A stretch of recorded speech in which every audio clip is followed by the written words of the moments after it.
Was wondering where you'd got to. Mid's back from Canva. Have you seen her? Just now. She's planning to set up a workshop in the stores and ask me to buy her some materials. Here's the list.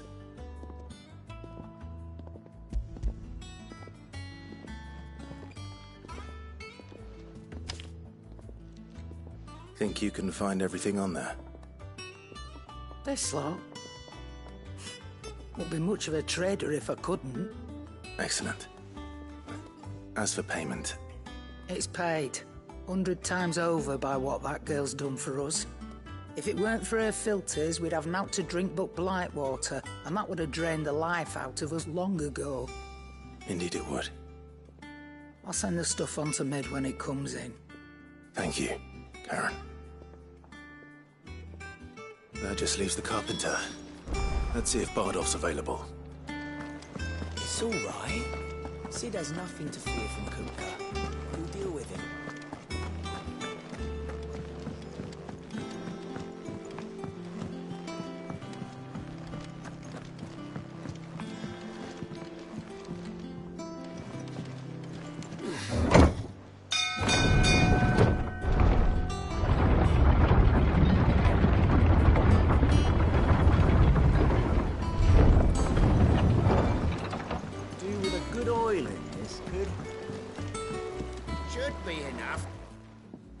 How do, Master Sid? Bardolph. Mid's looking to build a workshop in the storeroom, and she needs the aid of a skilled carpenter. So naturally I thought of you. Well, I'd love to help the young miss however I can. But I'm afraid I got my hands full just keeping this place afloat. I'd gladly spare Mid all the time I have, but the sad truth is I ain't got none. I see. It don't have to be me, though, does it? What about that other fella? You know, the one over at Martha's Rest. Bernard, was it? That's right. And he is a friend of the cause. I'll ask Martha if she can spare him. Thank you, Bardolph. Least I could do.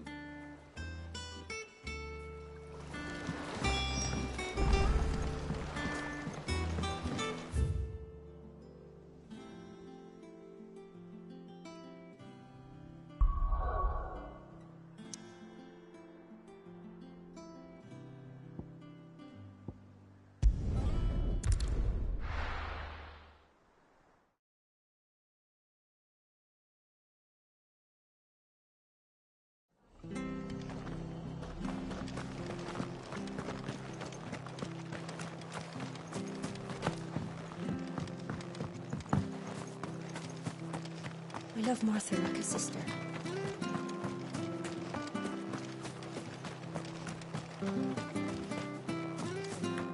But the Empire have dragoons.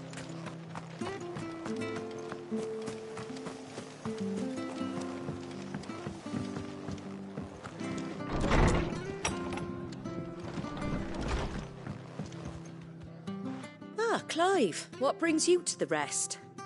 Our home finds itself in need of an extra carpenter. I wondered if I might be able to borrow Bernard for a short while. I don't mind if he don't. We're all friends here, aren't we? Thank you, Martha. Do you know where I might find him? He went up to Cressida on business. No idea what, mind. Place is a ruin. Far as I know, he's still there. I'll look for him there, then.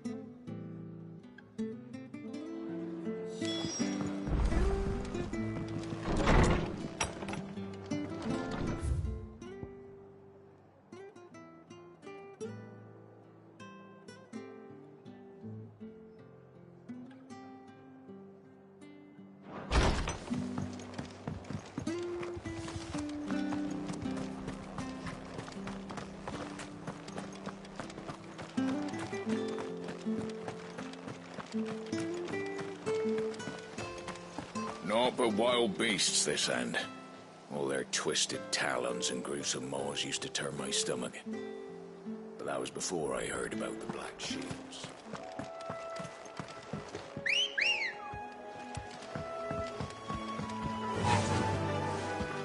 Yeah!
Hi. If it ain't the lad who saved my life. What brings you to a place like this? You do, Bernard. Martha said I might find you here. I have a proposition for you. Oh, do you now?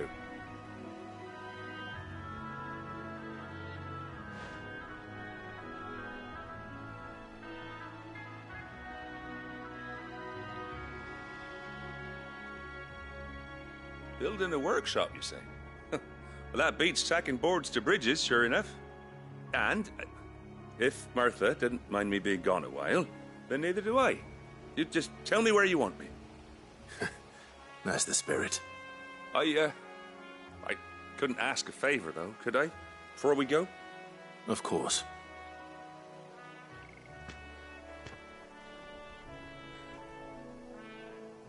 Well, that there is Cressida, where I grew up. Ain't much left of it now, though. Except my parents' graves. But I came up here hoping to visit them. I even patched up the bridge to get across. Only to find the place crawling with fiends. But you're a dab hand when it comes to dealing with beasts and bogles, ain't you? Any chance you could, It's the least I can do. Well, thank you kindly. And take care.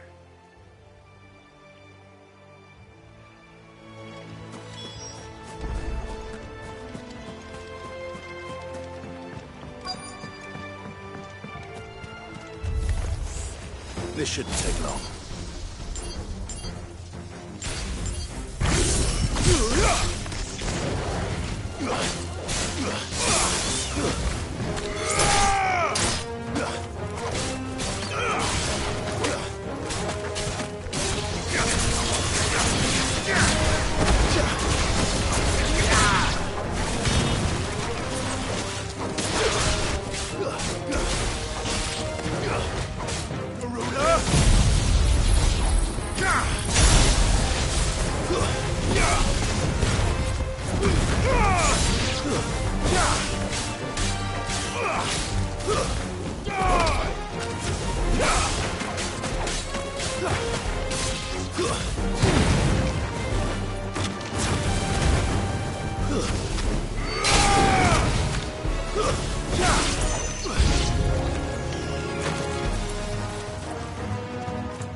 Nice try.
That should do it.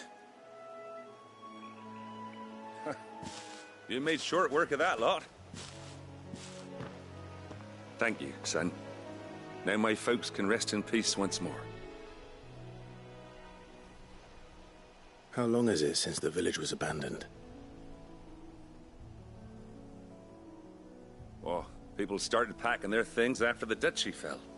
Between the Blight and the Imperials, you just couldn't make ends meet. Must be nigh on a decade since the last wagon left. Oh, it may as well have been a century, looking at the place. This isn't the Cressida I remember. I'm sorry. Ah, don't be. Can't live in the past, no matter how nice it might have been. As soon as I'm done saying a prayer for those that raised me, it's on to your hideaway. I'll meet you there.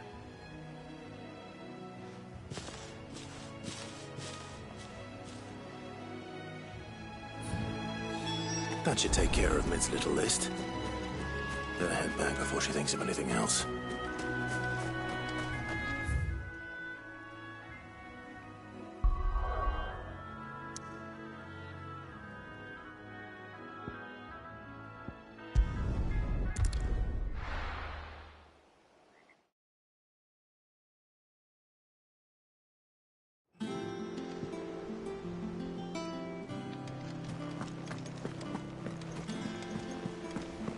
The little uns have been up to their old tricks again.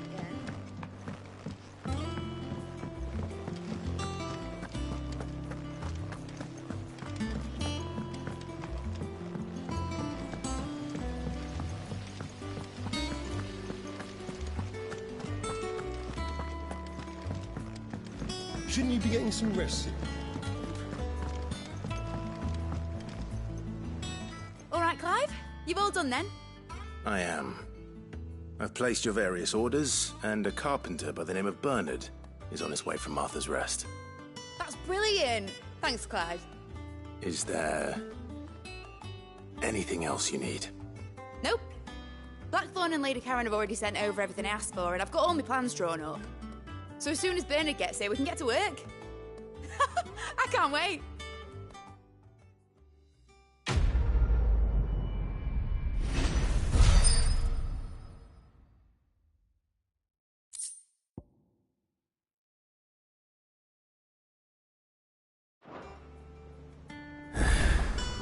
That's my good deed for the day done. Let's see how Jill's faring.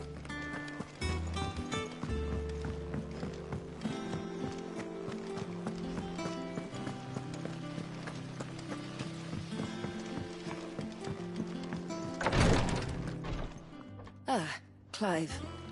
Talia, how's Jill? Recovering, but she still needs her rest. Of course. Take good care of her, won't you? I'll do my best. Oh, Gav was looking for you. He said he had something to show you in the shelves. The shelves? Oh, that's right. He went to ask Hippocrates about Torgor. He must have found something.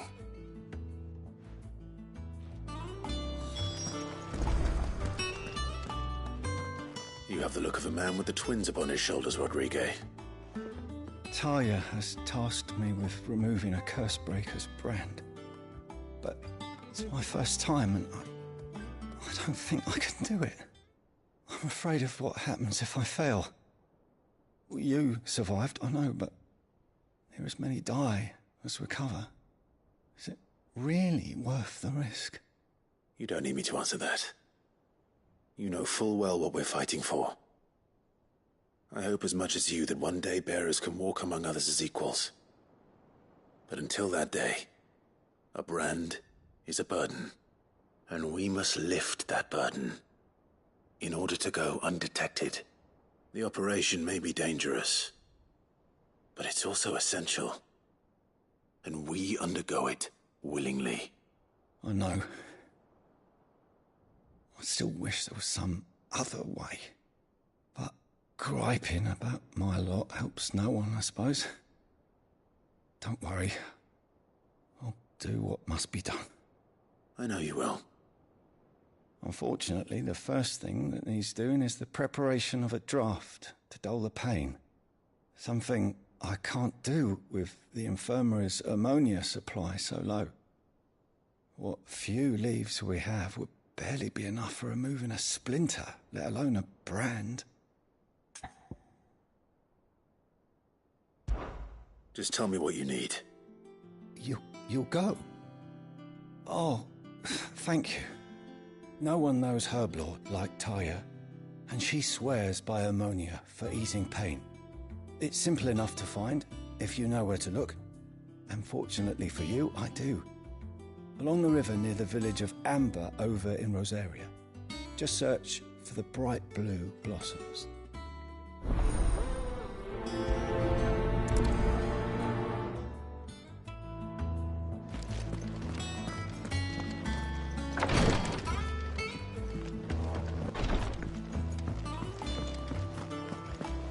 Yeah. What's everyone whispering about?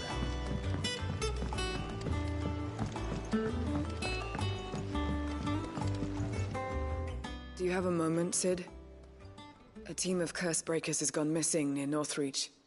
Which team? Coles. They were sent to liberate a carriage of bearers before they could be smuggled to market. They were moving in for their assault when the carriage was attacked by goblins. A curse breaker managed to release a Stolas amid the confusion, but... this was days ago. They should be back by now, but I've heard nothing from any of them. I can't help but worry that... They know the work is dangerous. But I'm sure they're fine. But what if I've got them all killed?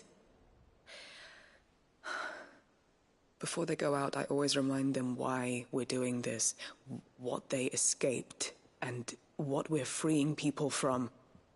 But I never really thought how my words might affect them. What risks they might take because of the things I've said. I'll go and find them. We'll both rest easier knowing they're safe. Thank you, Sid. And I'm sorry to trouble you with this. The plan was to intercept the slaver somewhere in the Dragon's Eyrie. I can't tell you much more than that, I'm afraid. That should be enough to go on. If they were there, Torgal will track them down.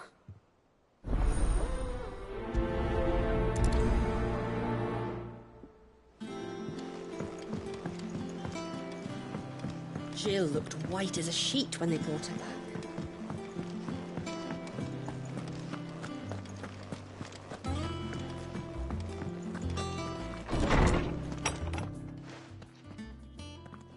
Clive, where have you been? I've been wanting to ask you something about Torgal. Where did you get him, like, in the first place? My father brought him back from one of his expeditions into the Northern Territories. They were crossing a snowfield when they heard his cries, and, seeing no sign of his pack, they took him in. What do you reckon, Tomes? It certainly adds weight to the theory. Clive, I believe that Torgal may be no mere hound, but a rare frostwolf, an animal native to the far northern reaches of Valisthea. In one of our oldest bestiaries, I found reference to a frostwolf who served as guardian to an ancient queen of the north. Such was his mastery over ether, he could cast magics on command. His name was Fenrir. Fenrir the Frostwolf. Now, the annals do not state it explicitly, but I have reason to believe this queen was a dominant of Shiva, a girl from the Northern Territories and her faithful hound. One awakens as the dominant of Shiva, and the other... You're saying that Jill granted Torgal his powers? What? Just like Fenrir. People called him my hound, but Torgal and Jill were inseparable. He grew up as a faithful companion to the dominant of Shiva, and years later, his powers awakened, just when his master needed him the most. You're right. If it weren't for Torgal blasting those bastards to Kingdom Come, Jill would have been for it. Quite. Though Torgal's power is his own, his latent birthright as a frostwolf. It had only to be unlocked. Oh, get you, Torgal! You're an even finer hound than we thought. And regarding your original concern, you need not fear for Torgal's health. Why, the beast has the appetite of a behemoth. Just this very morn, I found him with his nose buried in my nuts. There you are! I've been looking everywhere for you. Bernard's here. I need you to introduce us so we can get to work. I shan't be a moment.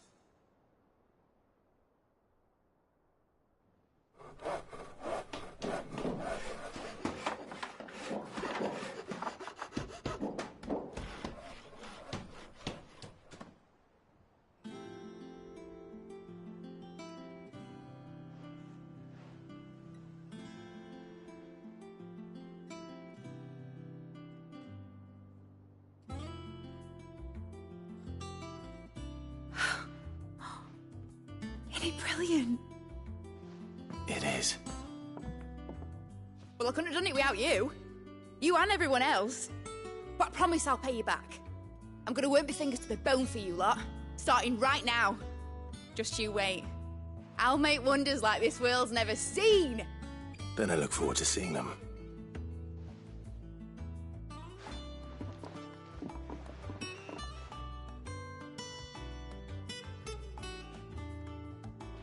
Now that that's settled, I wonder if Vivian's made any progress tracking down Kupka. Thanks for letting me do this, Clive. I'll pay you back, I promise.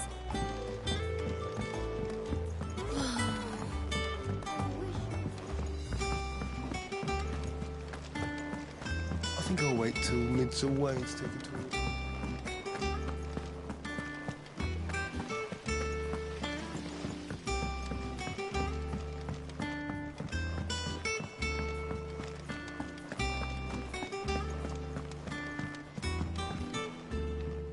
How goes the hunt for Kupka? Largely in circles. We have myriad sightings of strange soldiers in unexpected places, but nothing definitive as yet. If only we knew for certain by what route he left Rosalith. Well, keep at it. If anyone can piece this puzzle together, it's you. And I'm willing to wait as long as it takes.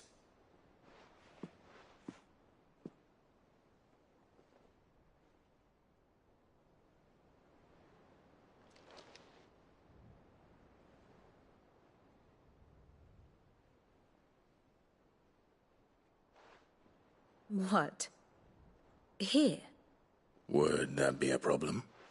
Do you know, Clive, I believe it a mercy that you didn't inherit your father's throne. Your poor people would surely live in fear of you. You have nothing to worry about on that front. I won't be claiming his crown. That is a relief. Clive, have you got a minute?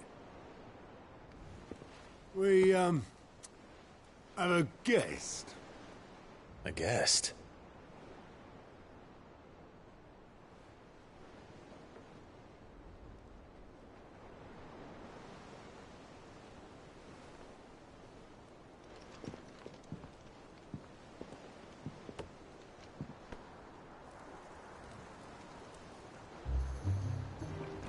For your trouble.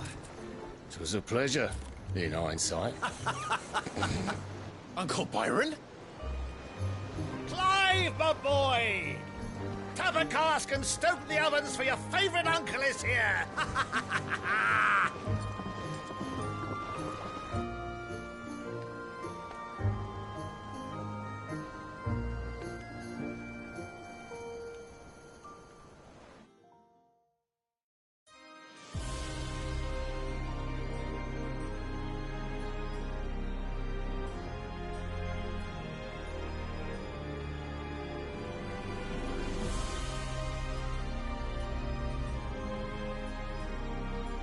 The Dalmekian government sues for peace. How shall we respond? If they're willing to accept their fault in the matter, I see no reason to refuse them. Still, we must insist on substantial reparations. Twinside stores are not as bottomless as reported. high, and we have many more mouths to feed. We shall just have to have the Dalmex empty their treasuries for us.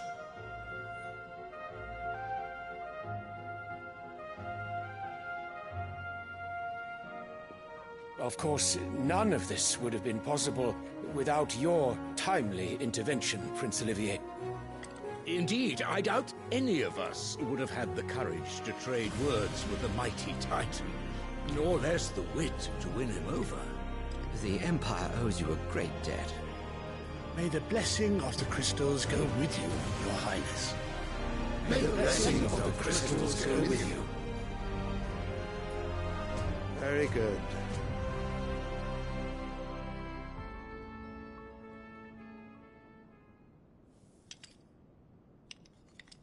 Now, let us come to the question of precisely when the Dalmex will withdraw their troops. Dion's fire could rid us of them in mere moments.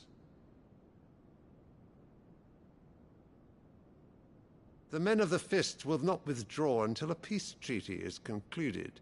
So let us keep the negotiations open, give them time to gather what gold and trinkets they can, and once they deliver that which we demand, what worth is a piece of parchment? Your Radiance, were Prince Dion to take the field, the enemy would surely send their own dominant to meet him.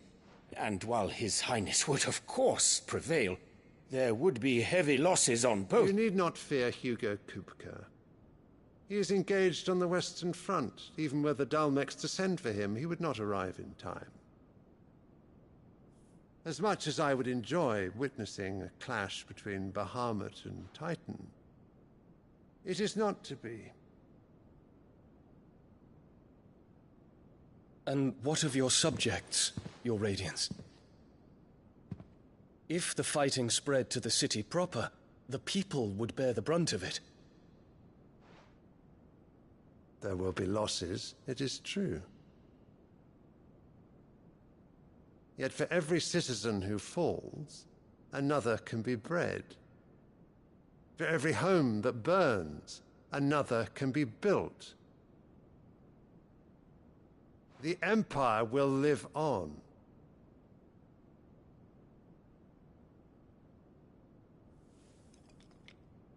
Dion? Yes, sire.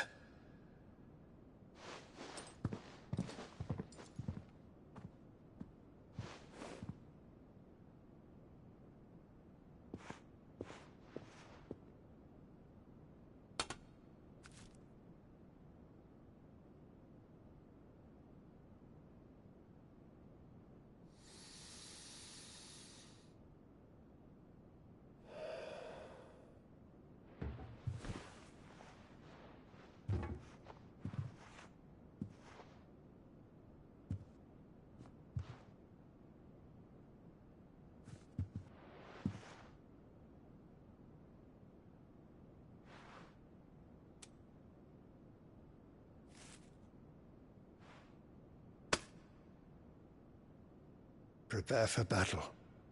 But sire... Do not make me repeat myself. Return to your camp and await my orders.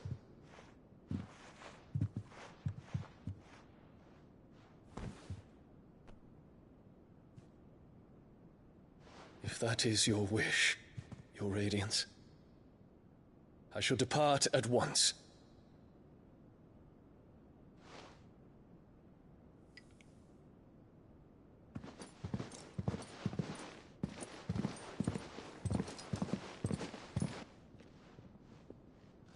May Gregor forgive you.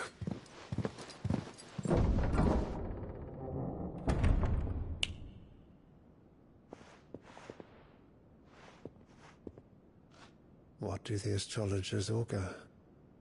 The stars are in agreement, Your Radiance.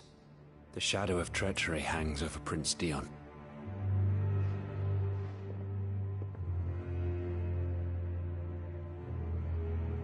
So Annabella's tales were true. You disappoint me, Dion.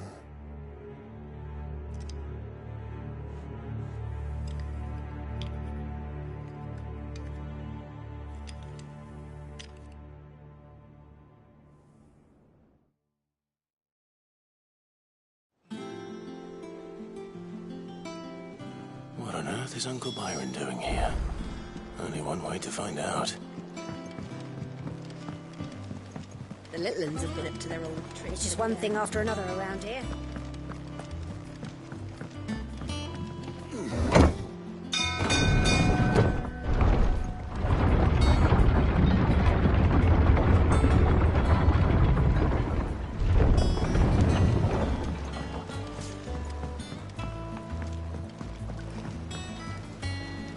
Ah, my dear nephew. How I've missed you. How did you find this place, Uncle? Through the good offices of young Sir Wade. He really is the most helpful fellow. As are you, I hear. The Guardians and those they freed tell the most outlandish tales of your heroics in Rosalith. Which is why I came, to learn the full truth of the matter. Sort the fact from the fiction, so to speak. You were working with the Guardians of the Flame to evacuate the people of Rosalith to Port Isolde. I was, aye. Then I have questions for you. Please, come inside, Uncle. Gladly. You there? There are 2,000 gold talents in those chests. See that they're added to my nephew's coffers, would you? 2,000?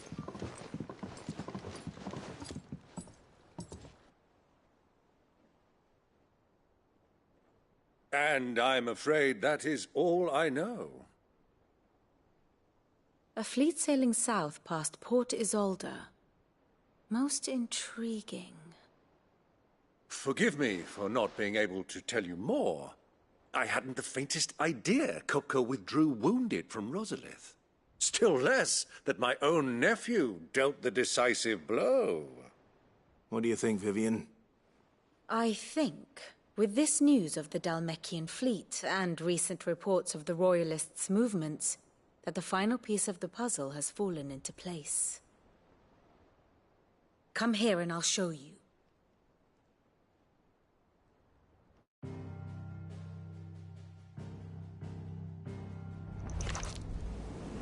It is known that Kupka's forces entered Rosaria via its unguarded coast. So can the same be said of your visitors from Waloed? Certainly her Royal Navy is famed for the efficiency with which it bears her knights from one battlefield to the next. And in the Einherjar, or Black Galleon, she boasts a vessel nigh as swift and every bit as feared as the kingdom's legendary cavalry. A fitting flagship for a land apart, her naval presence being crucial to her ambitions beyond Ash. Yes, it seems safe to assume that the Royalists did indeed enter Rosaria from the sea.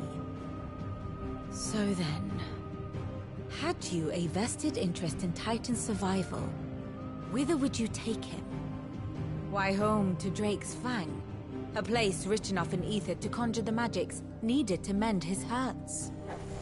But would that not entail an arduous voyage around the southern cape? Let us say that the Royalists did put ashore with a mind to spirit Kupka away from under your very nose. Could that truly have been their plan for him? To load him aboard one of the ships flying Republican colors sighted off the coast near Port Isolde. To spend weeks at sea, being tossed hither and yon by unforgiving waves, his life hanging in the balance. No. The journey would mean Titan's death, and Kupka's faithful creatures would not allow it. So what then was the plan of our Waluda friends? Reports suggest they made not for the coast, but for the desert. And by cutting through the Velcroy, a party traveling light would have Titan back in his bed days before a galley could lurch into port. To wit, it was the Royalists, not the Republicans, who effected Hugo Kupka's safe retreat. I would stake your life on it.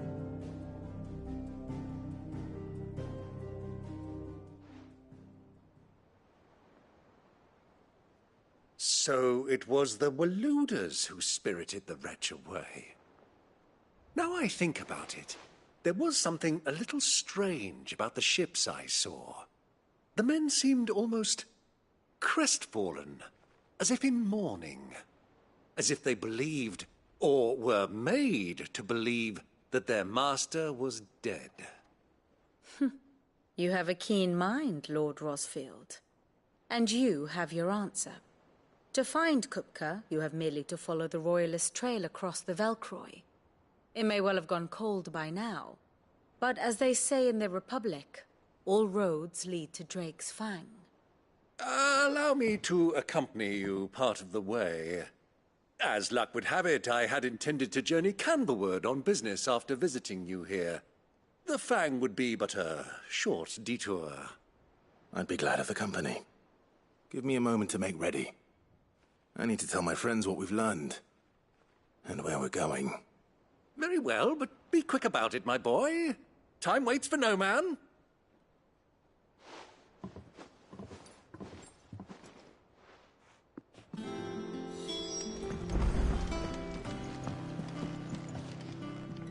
Ah, my favorite pupil. Allow me to educate you.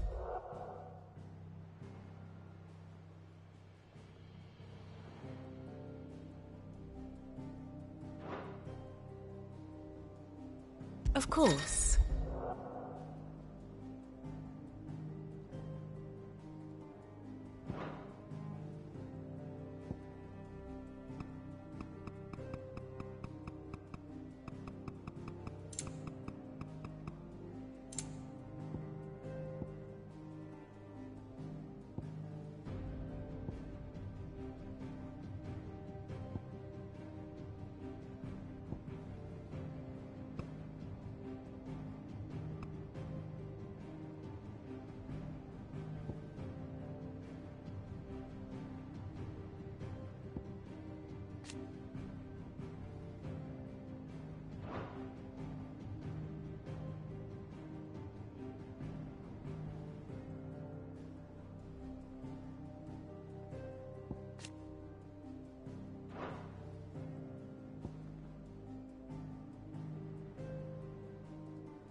I have the details here.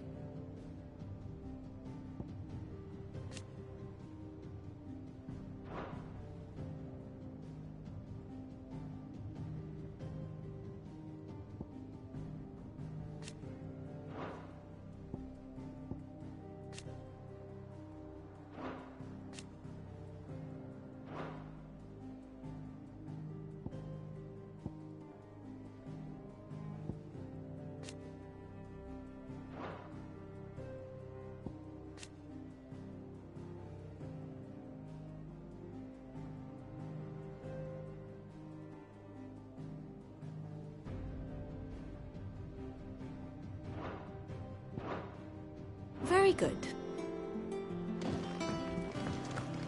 Mid's finished outfitting her little workshop, Otto, Kupka's at Drake's Fang. I'll be leaving before sunset. You're not going in there alone, are you? Don't worry. I'm not going there to destroy the Mother Crystal. All I'm after is Kupka's head. I won't risk any more than I have to. I promise. The Lancer and the Fang are all Kupka's personal fiefdom. You have any trouble on the way, you ask for Rosina Dalamil. Some call her the Desert Hare. Who is she? An old associate of Sid's, and only Sid's. All I know is the name, and that they used to meet at the Dalamil Inn. We've heard nothing from her since he died. But I'm thinking maybe the new Sid might be able to bring her back into the fold. Thanks. I'll keep that in mind. So, what about your uncle? I mean, he's welcome to stay, but... Don't look so worried. He'll be coming with me. Thank fuck for that. Gav, Otto, I'm leaving you two in charge. You can count on us.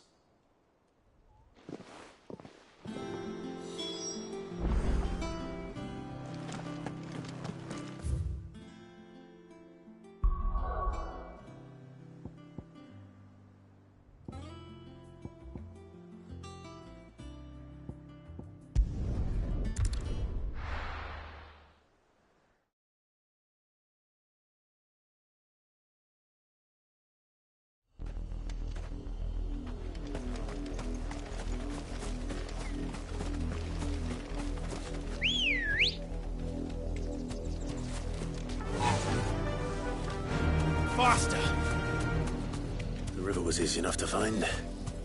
Now for those herbs.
This is the only plant around here with blue flowers. I hope it's the right one.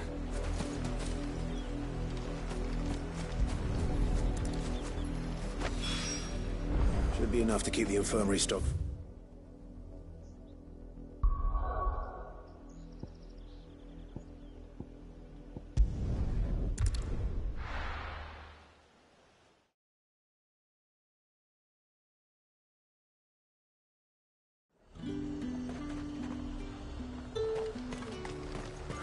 Slavers don't even bother.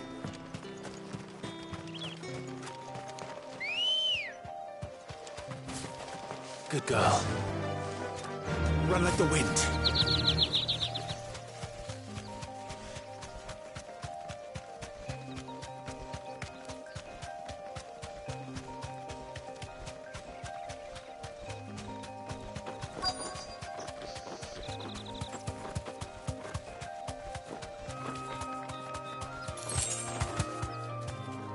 Straight home now.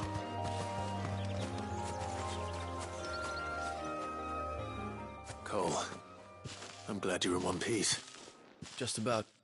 Sid, if you don't mind me asking, what are you doing here? Doris sent me to find you. She hasn't heard anything since the attack. She's been worried about you. I sent a runner to the Dame in Northreach. The hideaway should have learned of our survival yesterday. Well, I'm here now. And it looks like you freed the bearers. Only some. The rest locked themselves in the slavers' carriage rather than fleeing when they had the chance. I want to help them, Sid. But we're barely in any state to protect those few we did save. You made the right decision. Now where's the carriage? The goblins may still be out there. You have duties to attend to here. See to the injured. I'll handle the rest. All right. Just follow the path to the south. You'll come across the carriage soon enough. And please, hurry. If the beastmen get to those bearers, the poor souls will be eaten alive. I won't let that happen. Thank you. And Sid, it's good to see you. Don't thank me just yet.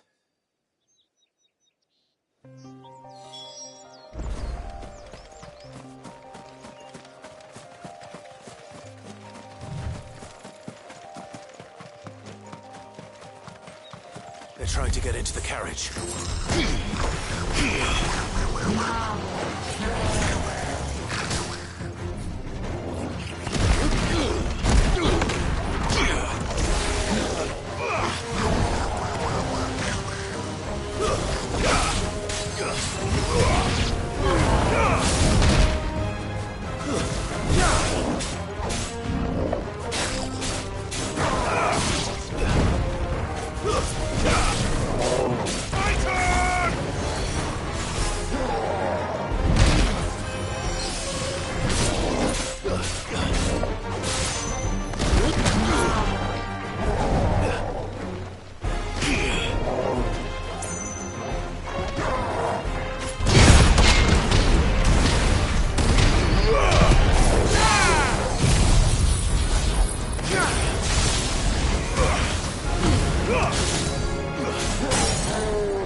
me, boy.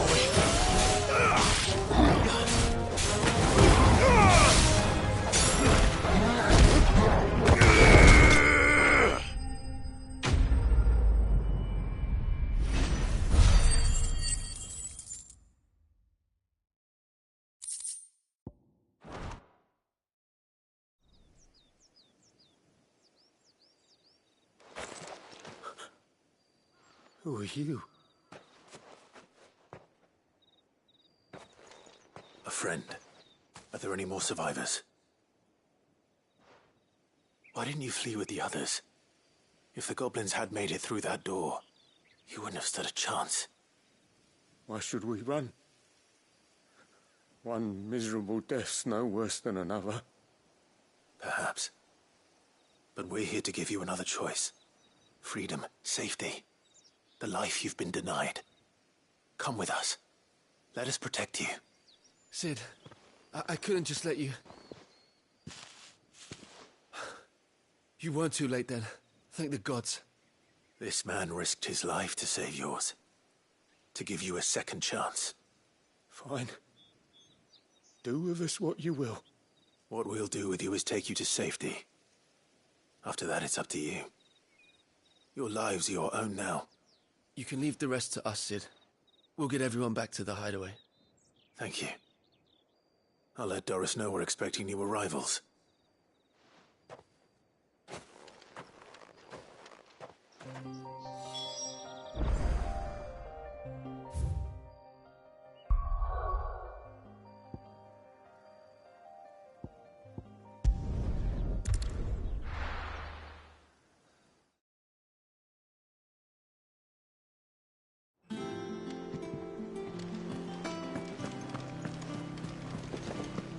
The little uns have been up to their old tricks again.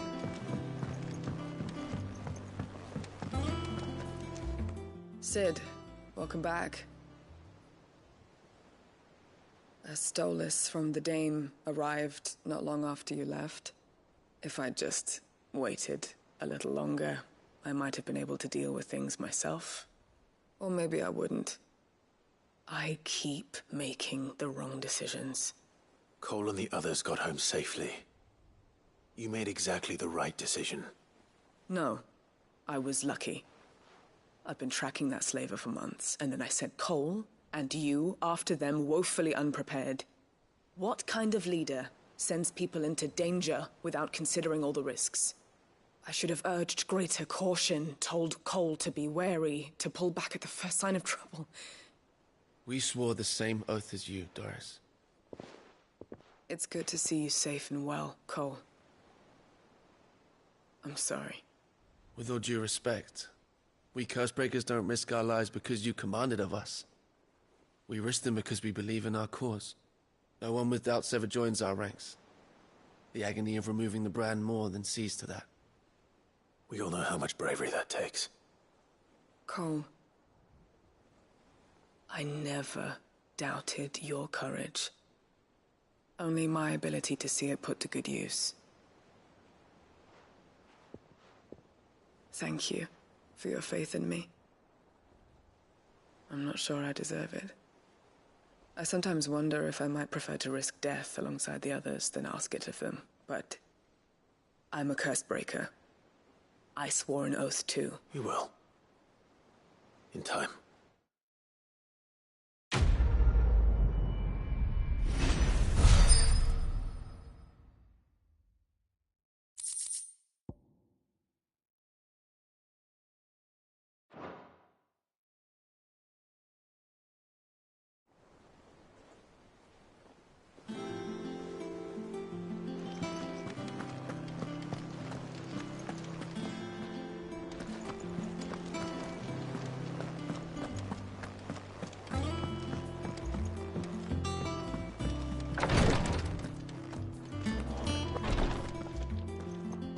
I hope you didn't have too much trouble finding the ammonia.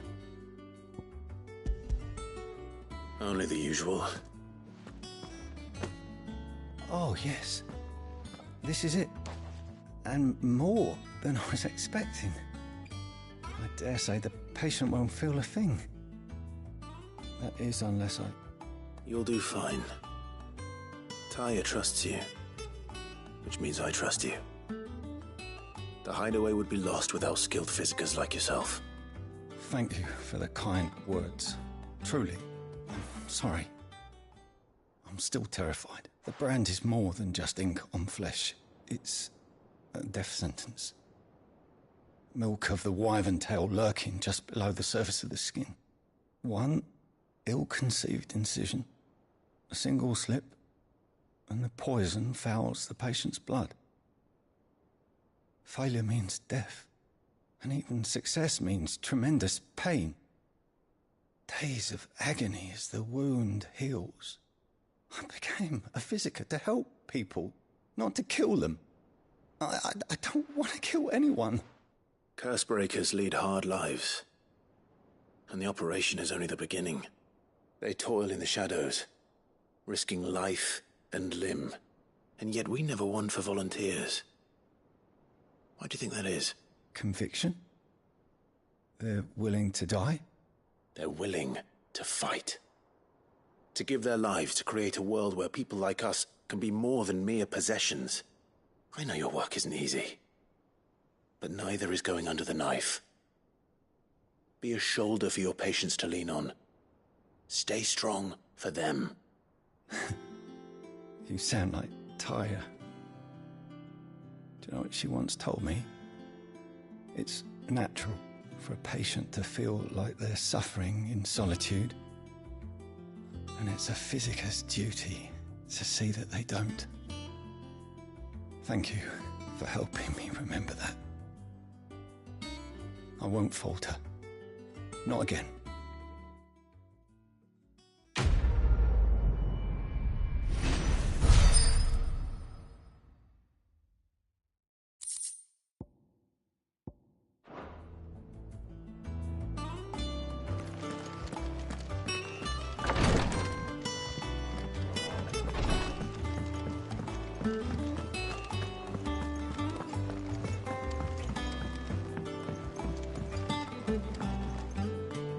All right, Uncle. I'm ready to depart. Shall we? We shall. Come, let us away to adventure.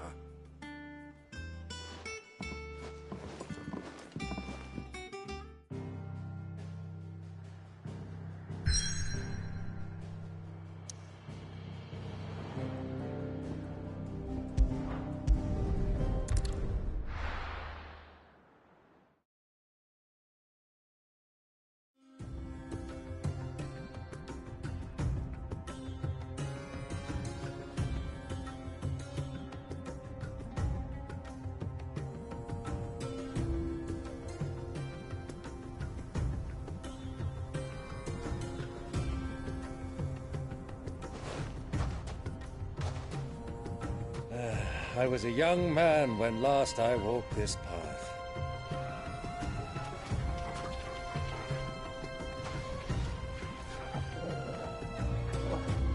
There's an old trading post not far from here. The road to Drake's Fang leads through it. The trading post it is.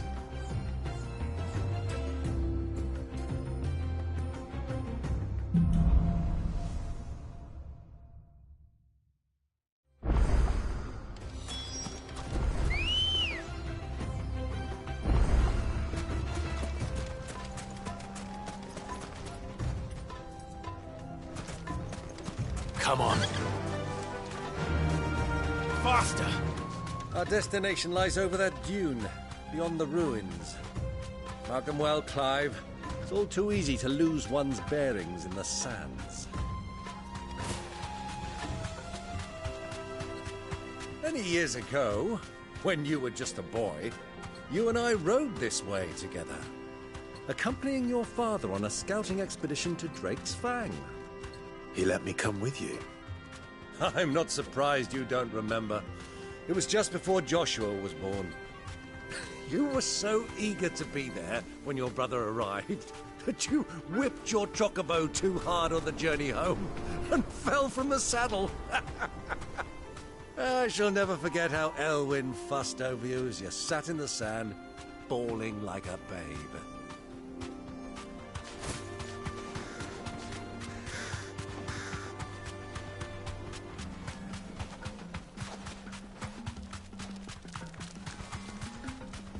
Who do you think those soldiers are?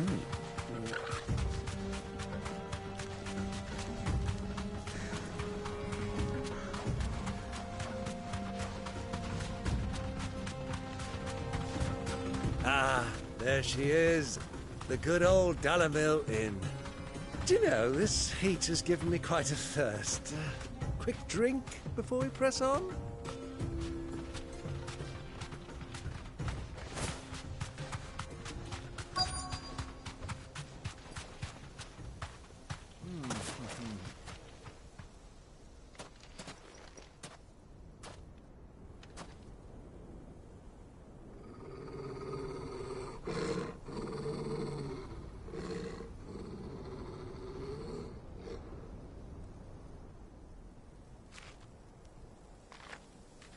Look, there.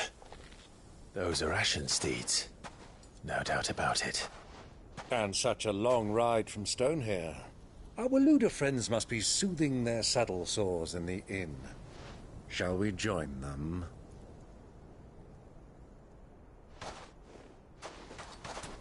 Run along and play now, Torgal. Dogs aren't allowed inside.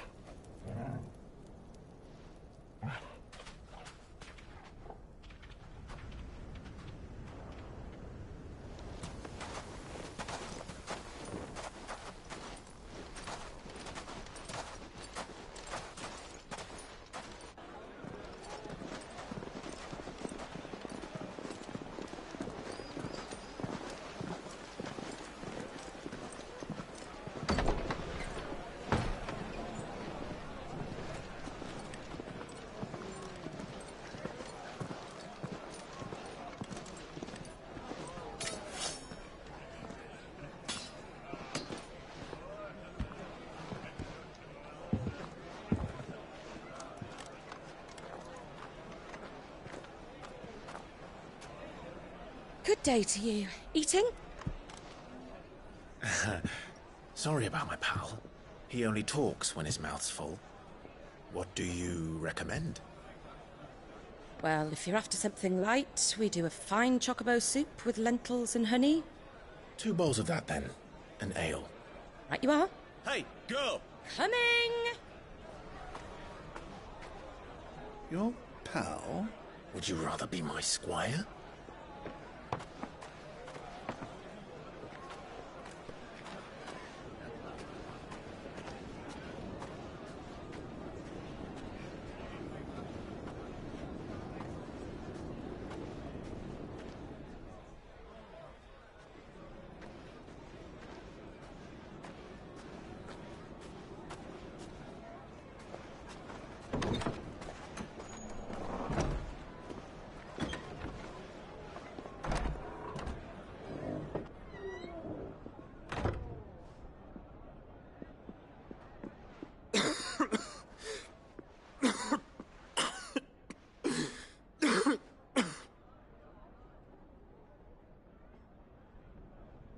Your Grace, it is plain you are not yet well enough to travel.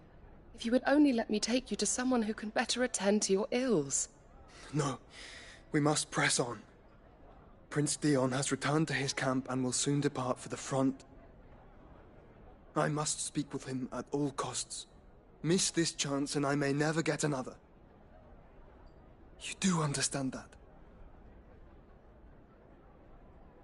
Yes, Your Grace. But you must at least agree to take your medicine. I'll fetch you some water.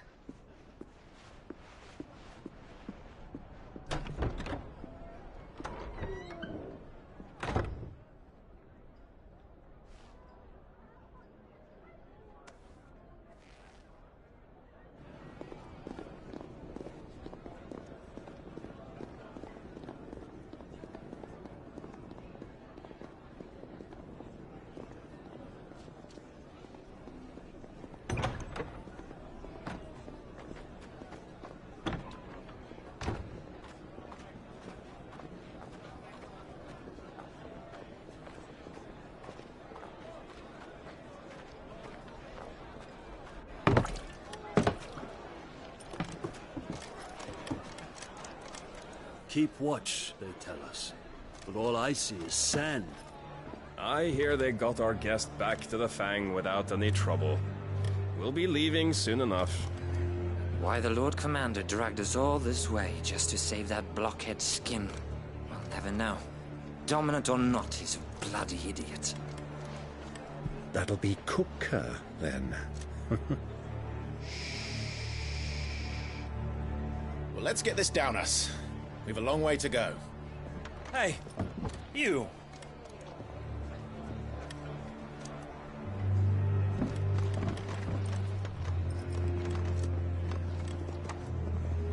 Uncle? Sorry.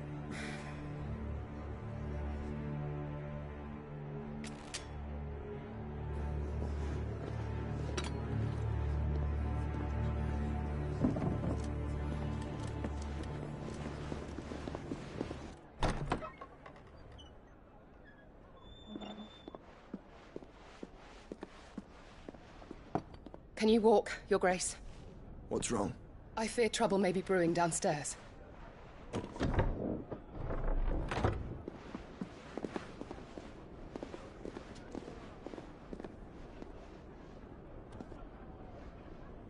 You two are travelers, are you not? Me and my companions are strangers here. Perhaps you'd be good enough to accompany us a while. Help us find our way. Sorry, lads, but we've got business in Camber that can't wait. Ah, I'm sure you could spare us an hour or two. Come on. Friend.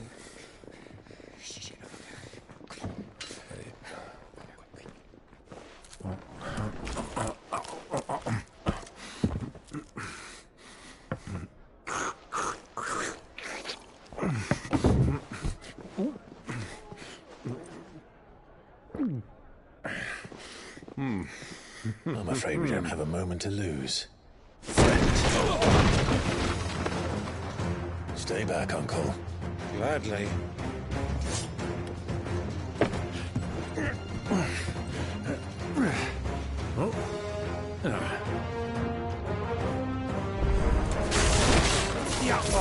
Take it!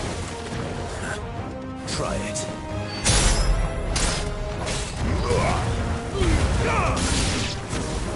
Bravo, my boy! Just like that!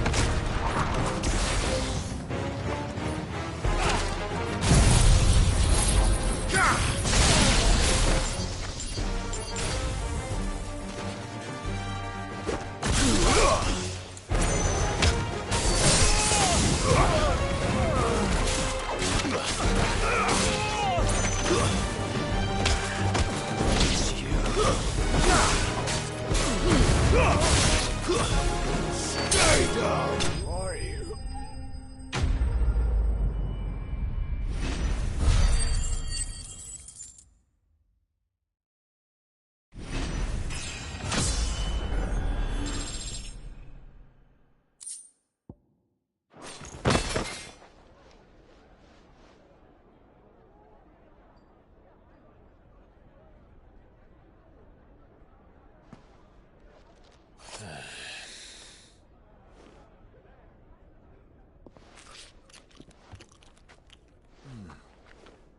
For your trouble.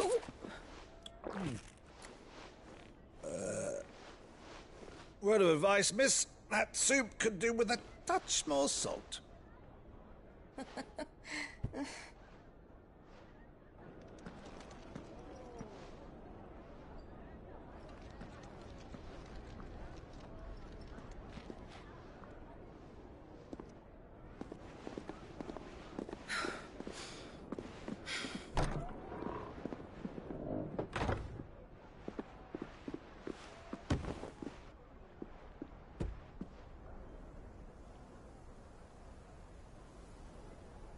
Now's our chance.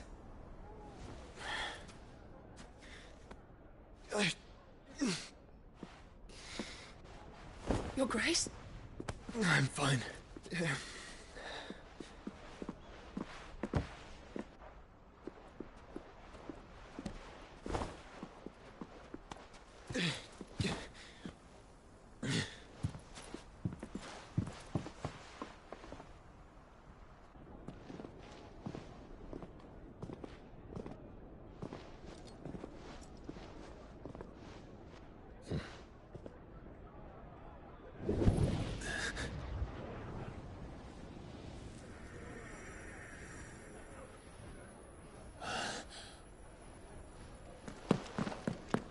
Clive?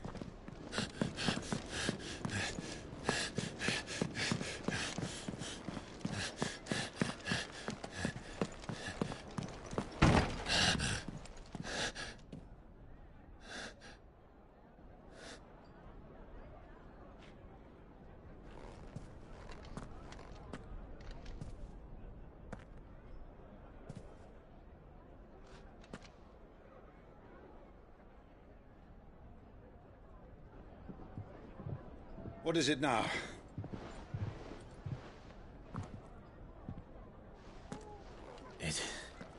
It's nothing. Let's go.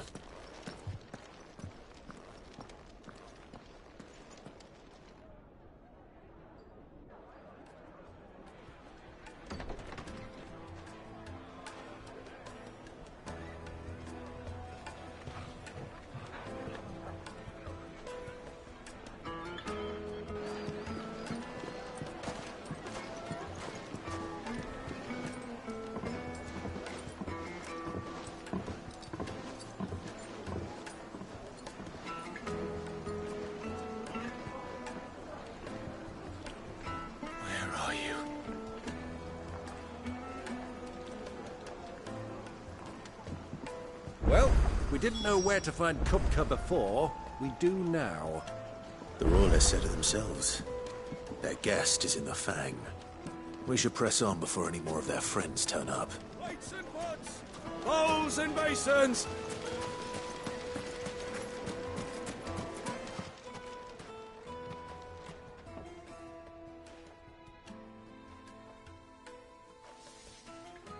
Ah, they've closed the road. And it's the only way from here to the Fang. It would seem Lord Kupka is not accepting visitors at present. We have to get through that gate. Not by force, I trust.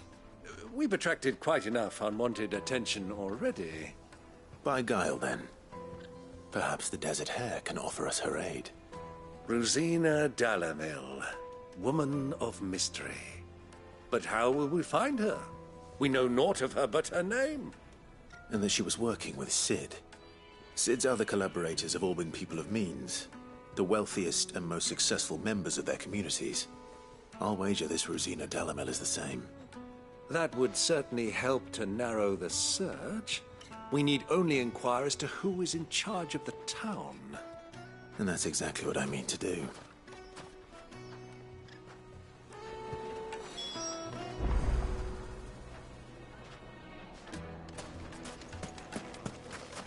Looks like we won't be getting back to drinks.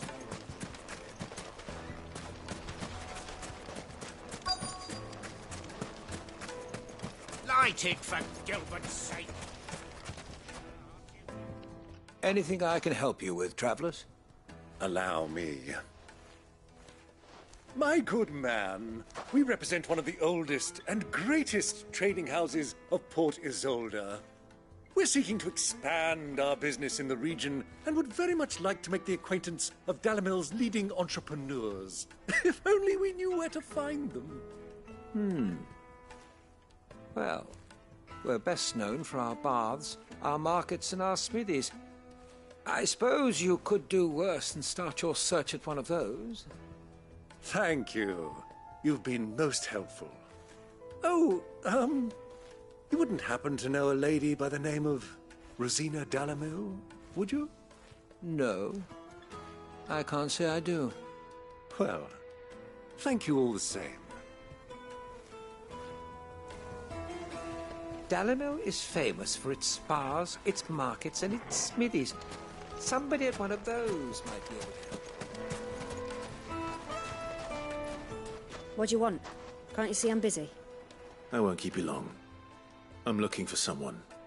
A woman by the name of Rosina Dalamil. Do you know her? Never heard of her. Is that all? One more question. If I wanted to find the richest trader in town, where would you recommend that I look? Oh, that's easy. The Briar's Kiss. Won't find a finer smithy this side of the strait. The owner's only a young sprig, but he's got all the right ideas. The Briar's Kiss, you say? Thank you. I doubt this young sprig is the person we're looking for. You said Sid's contact was likely to be an influential sort. Influence comes with age and experience. Believe you me.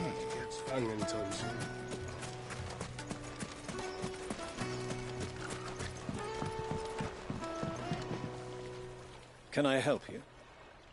Yes, I'm looking for a woman by the name of Rosina Dalamil. A long-standing pillar of your community, I believe, from old trading stock. Then you should ask Ferda. He's been here for years. Knows the place and its people like the back of his hand. And he's in with all the old merchant families. Try the baths. That's where you'll usually find him. Thank you kindly.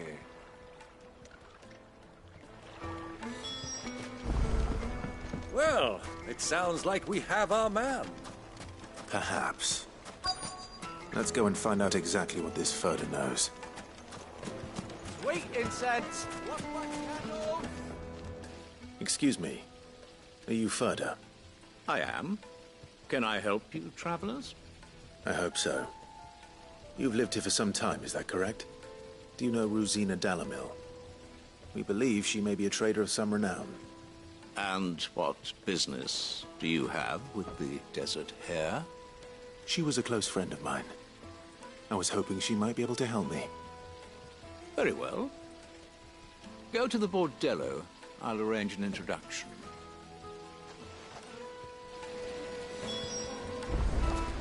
Do you think we can trust him? Only as far as I think. So you're the ones who've been sniffing around. I beg your pardon? Don't play the fool. Stick your nose in our business and you're likely to lose it.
Who are you working for? Him or her? Him. The boss. He wanted us to test you. Though one could hardly call that a test. Lord Ferda? Look what the cat dragged in. Your skill with the blade is rare indeed, my lord. A fitting talent for an outlaw. You know who I am. So what now? Call in the men of the Rock and collect the bounty? That isn't my decision to make. Our work is done.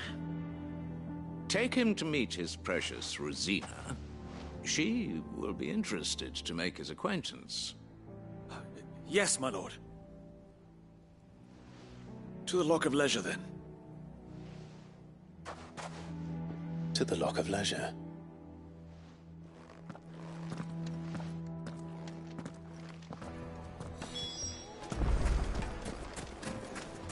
Made from the stoutest stoneware.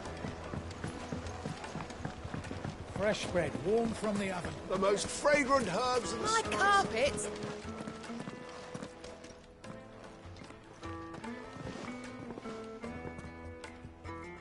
Is this the place? Lubo's Forge. The Briar's Kiss. So it was the young sprig after all. So much for Rosina Dalamil being a woman of experience. How wrong I was. It was an easy mistake to make, Uncle. After all, it must have been years since Sid last saw her. Sorry, him. Whoever this Lubor truly is, he's clearly a man of means. I'd say he deserves our respect. See that he gets it.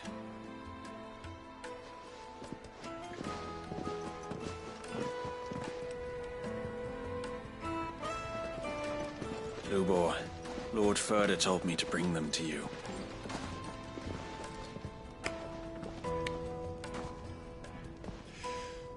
My boys tell me you're in need of assistance. Sid the Second. I won't waste your time. I need passage through the south gate.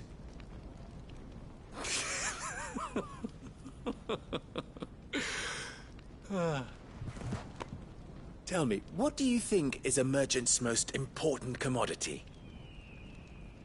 Why, trust. Everyone knows that. Without it, you have nothing. And nothing is exactly what you have. And so, for you, I, too, have nothing. I'm not in the business of helping every lost puppy that wanders in off the street. I'm a busy man, as you can see. Let's leave this mummer to his farce. By all means. Find someone else to help you on your way. Just be sure to tell them you're not the two travelers from the inn the guards are looking for. Don't want them jumping to conclusions, do we? Why, you... So, what do we need to do to earn your trust?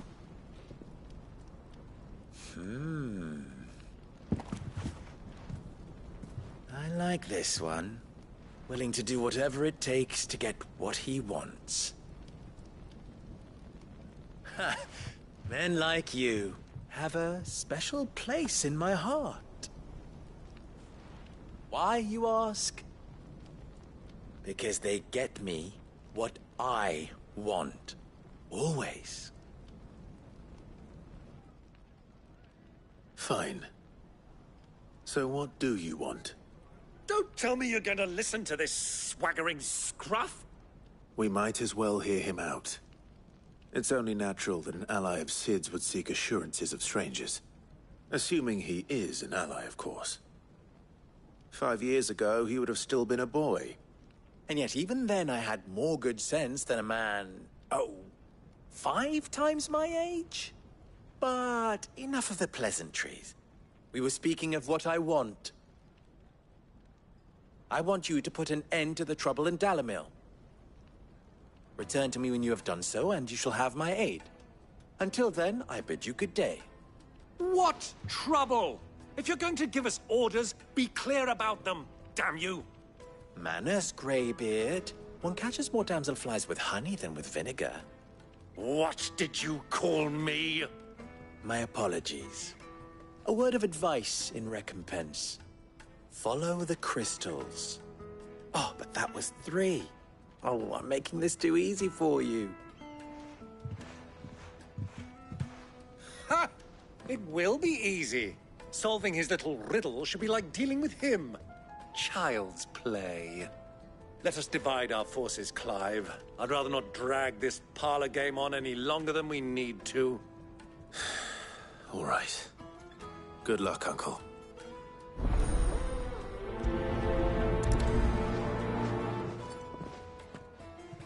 I thought we were the only ones causing trouble in Dalamil. A deposit? Needed to a silken soft. You wouldn't believe how much you need. What can I do for you, soldier? Need that sword polishing? I'm not a soldier. Ugh, then be off with you. I serve the men of the Rock and the men of the Rock only. You have an agreement with them? Don't be stupid. I just know which side my bread is buttered. Don't want to be stuck under some pauper when they come knocking. With pockets deeper than Zemeckis and an urge to empty them. No, just leave, will you? Before you scare them off.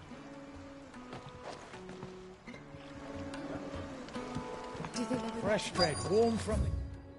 Gavin, here, have a taste. Take a sniff, good sir.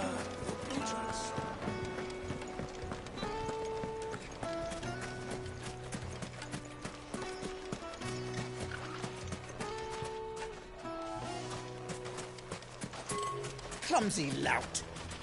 If anything's damaged, it's the lamp.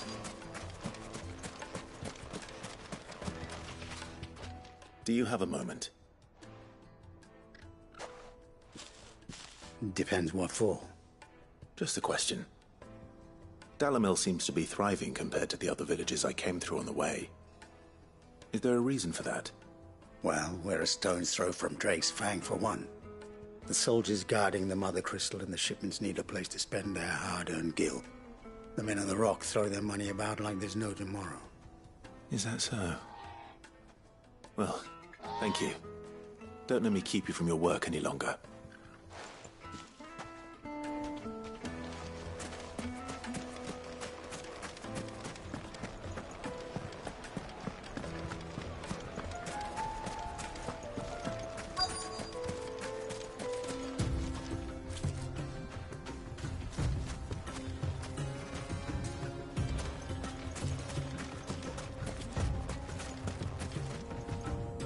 Excuse me. Is it true there's been trouble with crystals of late? You've heard, then? I've heard rumors. Damn thieves. Pilfering the crystals that were meant to fill our cups and light our stoves. Us common folk have hardly had a shard to share between us these last few moons. And it isn't as if we can buy them on the black market, either. Whoever's taking them, they aren't sharing.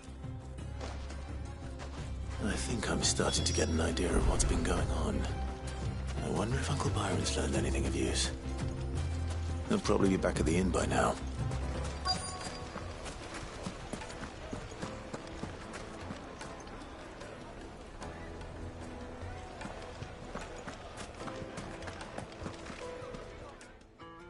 It's you, the one who broke all our furniture.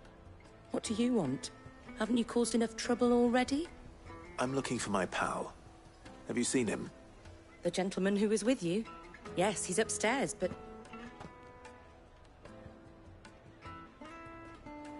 Thank you. I'll go and fetch him.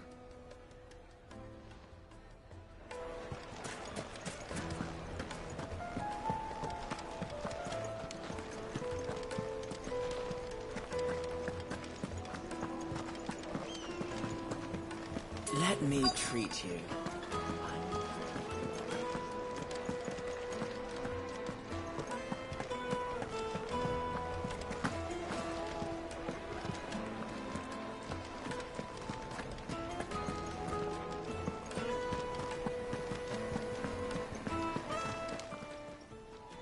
Huh?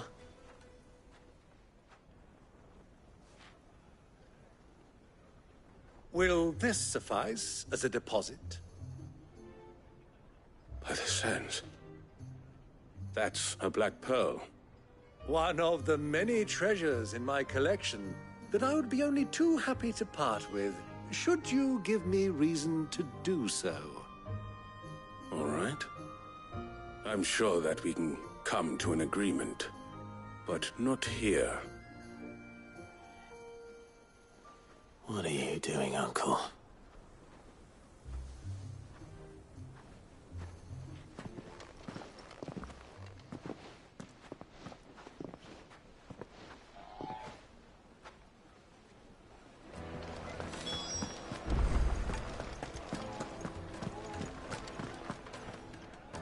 Care to explain why you're giving gifts to Kupka's men? Bait, my boy. One cannot catch one's prey without it. And I do believe I've snagged us quite the quarry. I started by asking around the markets as to where I might purchase crystals. I had no luck, of course. It's forbidden to trade in such things. But my uncharacteristic indiscretion just happened to attract the attention of those uniformed ruffians. They took me aside and said they could procure the crystal I sought if I proved I could pay for it. So the pearl was your proof? I thought they'd ask for more. A second-rate specimen like that would only fetch 500,000 or so. A small price to pay for admittance to the underworld. But enough about my little act of subterfuge. What did you discover? That the supply of crystals has dried up of late. And some people seem to think they're being stolen. Meanwhile, members of Kupka's private guard have been spending money all over town. I'll wager those soldiers you've been talking to have been siphoning off crystals meant for elsewhere, and pocketing the profits. I'll wager you're right. We'll meet with them then, just as you arranged, and put an end to the trouble Lubor spoke of. Ha! That preening popinjay thought this would be difficult. It just goes to show, one should never underestimate a Rosfield. We'll soon wipe that smirk off his face. I arranged to meet with the soldiers in a secluded corner of the Velcroy, far from prying eyes. The perfect place for a spot of double dealing. I trust I can count on your support, if things turn sour. Of course. I need to drink.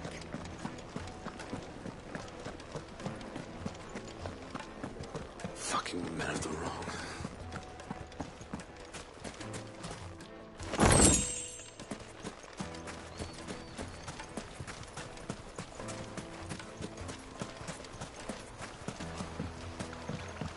This river runs all the way to the southern seas.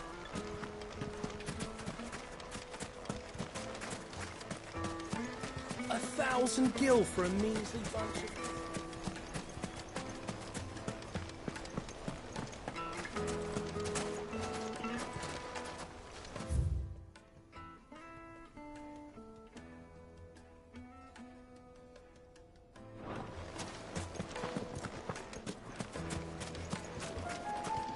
Weights and pots!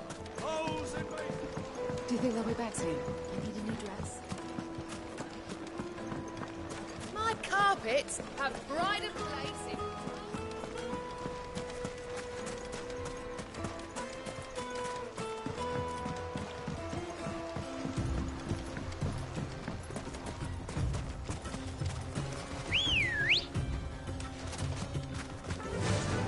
Run like the wind.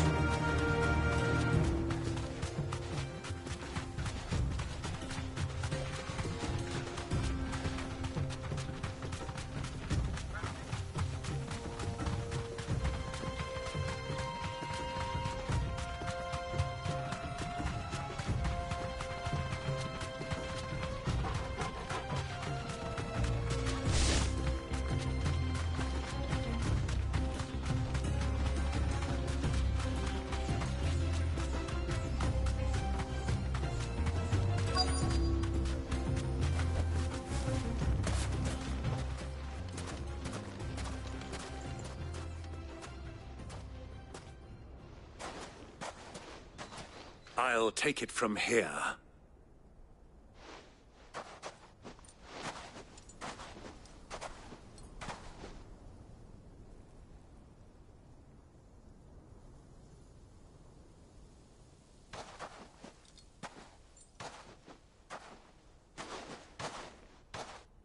I was beginning to think you weren't coming, my lord. You've brought your contribution? All the silver and stones I could scrape together at such short notice? You brought the whole 500 talents. That was the price we agreed upon, yes? If you've no objections, I'd like to see the crystal. Of course. Right this way, my lord.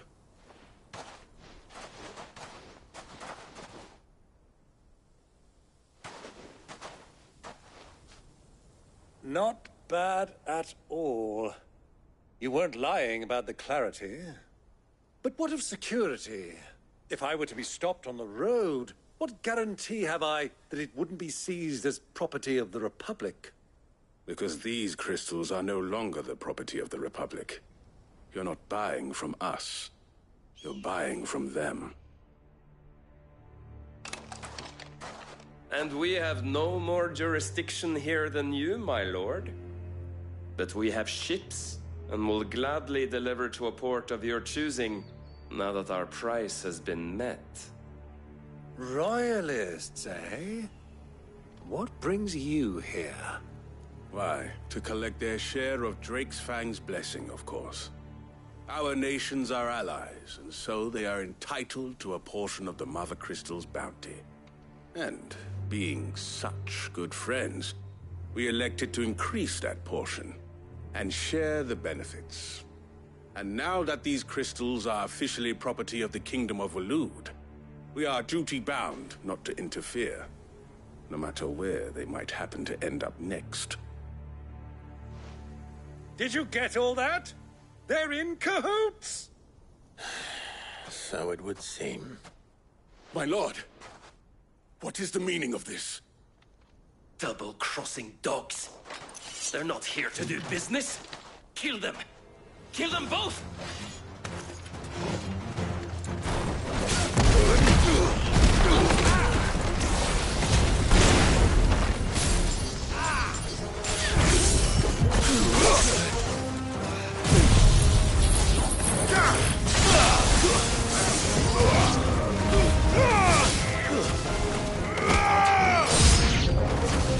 Not over yet, Uncle. Good. I'm just getting warmed up.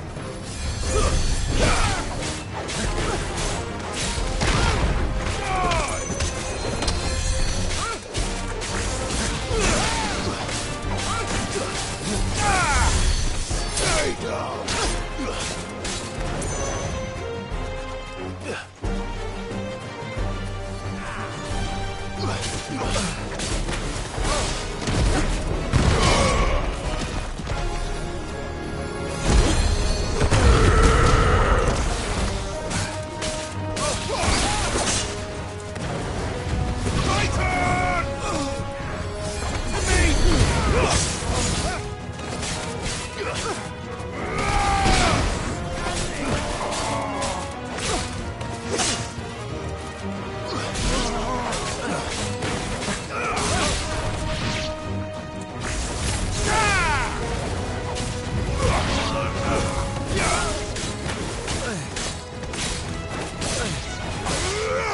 Stay down! Go for it!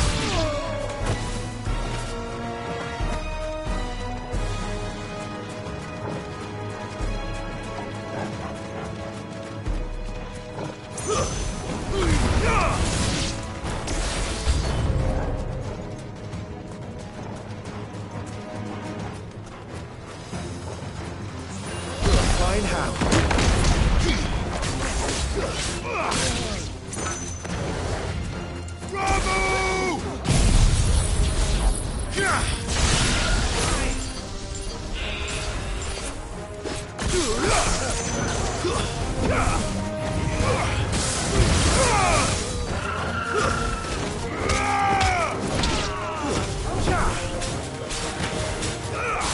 Farewell.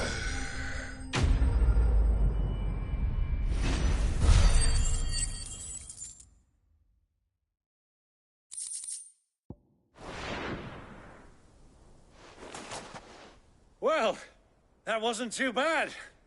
How'd you like my performance, huh? I've often played the villain on the stage. I think I did the role justice. Don't you? Greybeard, you were magnificent. The battle scene was particularly thrilling. Such a shame you didn't have more of an audience, but perhaps that's for the best. How long have you been watching? Long enough to witness your uncle's sordid transaction. I hardly expected one so venerable to degrade himself so thoroughly, buying one's way into the confidence of degenerates. Ingenious. This was the trouble you spoke of. The men of the Rock taking crystals meant for the common folk and conspiring with the Royalists. Well, now it's over. Indeed it is. The people of Dalamil had scarcely any means of redress against Kupka's men, let alone a foreign army. Until you two came along, that is.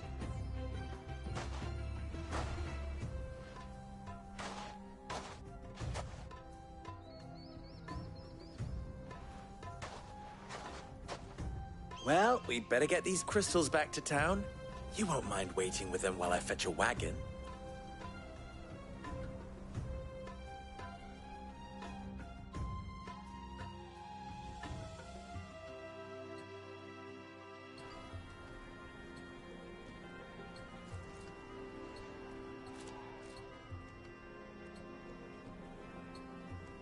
It occurs to me that I still don't know your name. Clive. So, Sid the Second is a Clive? I suppose it could have been worse. Well, Clive, you held up your end of the bargain, so I must do the same. Passage through the South Gate, was it not? To tell the truth, you've helped a little there too. Many of the guards have already been redeployed to deal with the issue of their missing comrades. And those left behind have been encouraged to look the other way should you attempt to pass through. Thank you. And please allow me to cover your costs. You still have the purse I gave to the soldiers, I trust? I saw you pluck it from one of the bodies. Oh, dear. Was I really so obvious? And my name is not Greybeard. It is Lord Byron Rosfield, thank you very much. No, thank you very much, Greybeard. Of all the... Ugh! Here, wear this.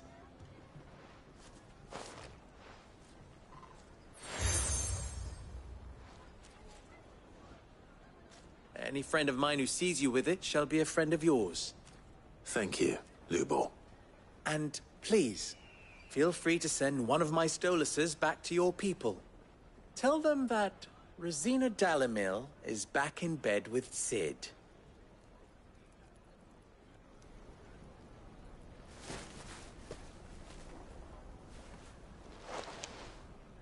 Omia Lostelan.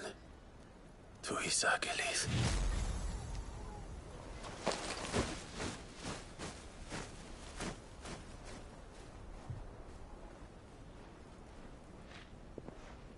I'm trusting you, Sid. Or should I say, Clive? So be sure not to let me down. I have a reputation to uphold.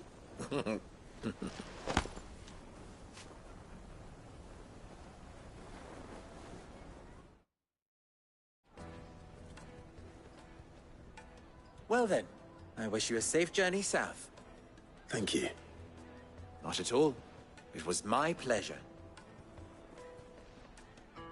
Come on, Uncle. Let's go.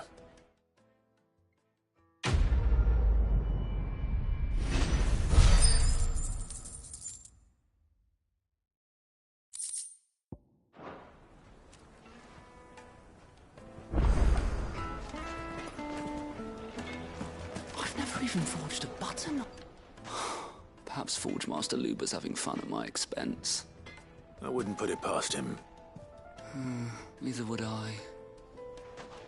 Oh, wait. Are you Clive? Sorry, my mind was elsewhere. I'm Sava, Master Luber's least accomplished apprentice. Soon to be former apprentice if I don't pass this test. Maybe I'm just not the resourceful type. People are buying up weapons faster than the Briar's Kiss can forge them, and here I am, unable to make a decent bit of kitchenware. He wants me to make a carving knife, one that embodies the spirit of Dalamil. Whatever that's supposed to mean. I don't suppose you have any idea what he's on about, do you? I'm afraid not. Never mind. Thought I'd ask. It was that or pack my bags. I could give you a hand if you like. I know how busy the Briar's Kiss has been, and that Lubor needs all the capable hands he can find. I'd be a fool to refuse.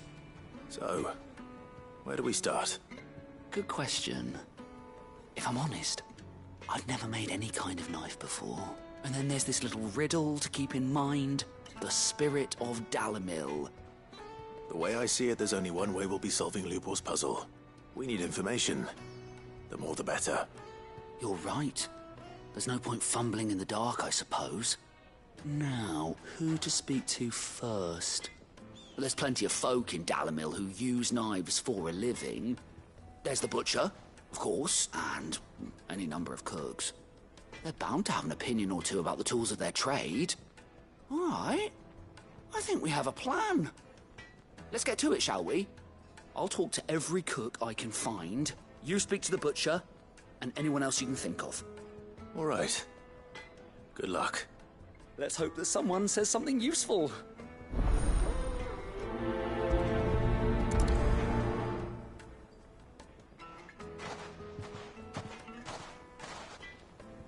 Trust Lubor to take a simple test and turn it into a riddle.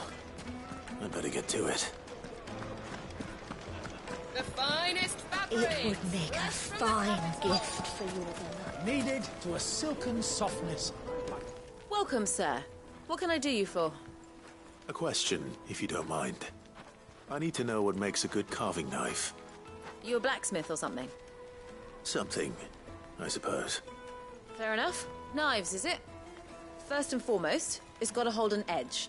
Most knives will make it through fat, no problem, but sinew dulls cheap steel in no time. Give me a blade which can slice through anything that crosses my chopping block, and I'm a happy woman. So a knife that stays sharp.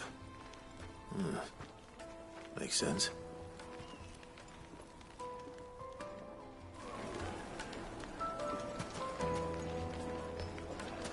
The most fragrant herbs and spices from the breadth of the twins.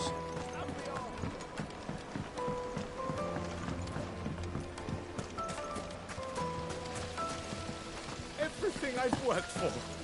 Brilliant. All those years of toil. Every coin I've ever earned is tied up in this place. Are you all right? The baths are closed. Leave me be. On second thought, perhaps you are just what I need. Might your services be for hire? That depends on the job. I'd have you save my business, the baths. The water's turned scalding hot and all the crystals in Dalimil wouldn't be enough to cool it. I've no doubt that my woes stem from the water's source, but I can't go and investigate for fear of my customers thinking I've abandoned the place. I'm bound to these baths in more ways than one. I beg of you. Go to Dusnoff Terraces. Tell me what you find there. All right. I'll go and take a look. Wonderful. It's not far. Leave the market by the south gate. The smell of sulphur will guide you the rest of the way. These baths are all that keep me from an ignoble end in a debtor's prison. My livelihood, my very life, is at stake.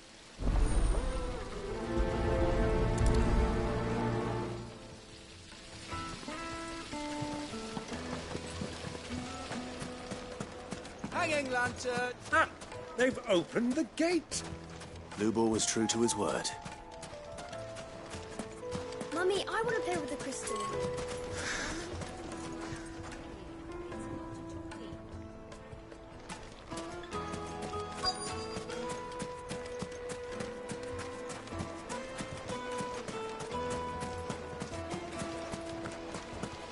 Silver platters, made from the stoutest stoneware. Fresh bread, warm from the oven. Yes, they're quite sought after. Lord Cooker has several.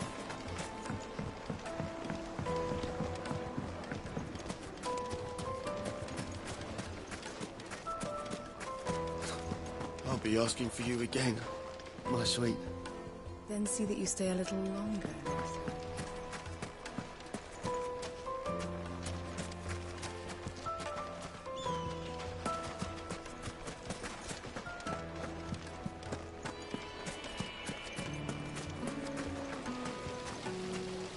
The baths are, closed for scrubbing.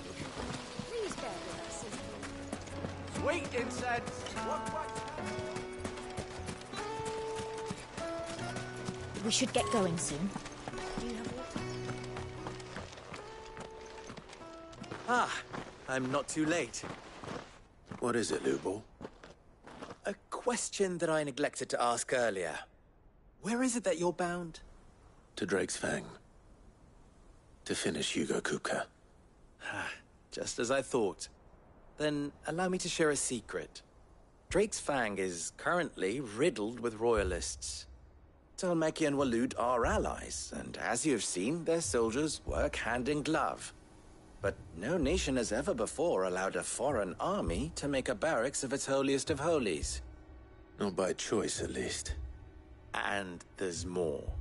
A man on the inside of the Fang has failed to report for several days. I fear there may be more trouble lying in wait for you on the road ahead. Isn't there always? If you're determined to beard the lion's den, then promise me one thing. That you will enter via the mines, where the guard is lightest. I've lost one Cid already. If I lose another, people will start to think me careless. I don't plan on dying. Not before Kupka does, anyway. Well, so long as you have a plan.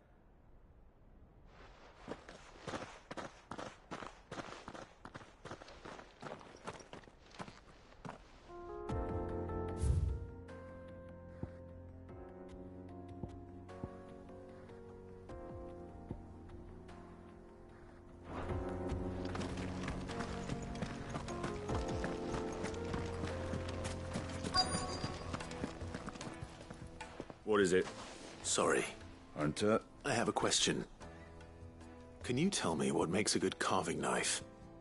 I assume you use one out in the field. Has to be able to put up with some punishment. Can't be dealing with a brittle blade, not while I'm on the hunt. If your knife snaps every time you use it, you'll be spending coin as fast as you make it. Times are hard enough as it is. Thank you. I won't keep you any longer. All business, eh? Man after my own heart. So, a carving knife should be hard-wearing and hold an edge. Hardly a revelation. Let's hope Sava had better luck than I did. Plates and pots!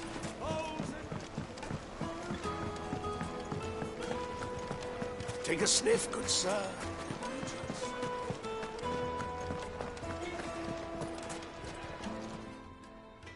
So, you learn anything useful, or should I be looking? Only that a blade should be durable and stay sharp.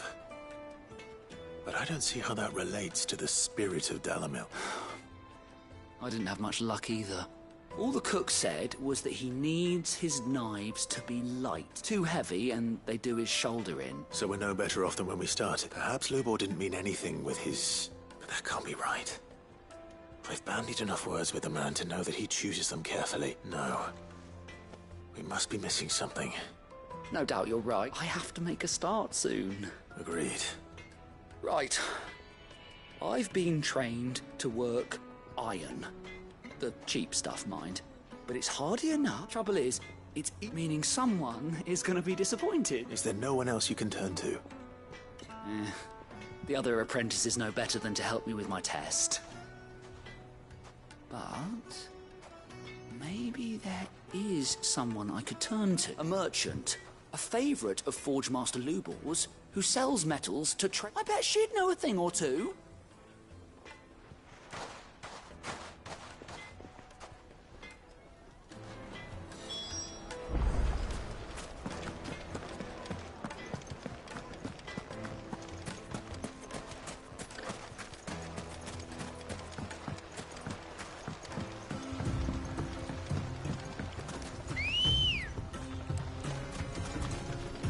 Ready, go?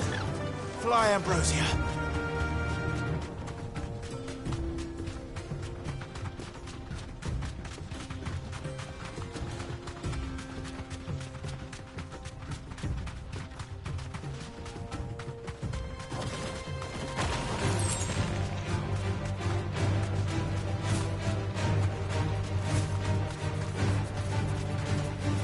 You deserve a rest.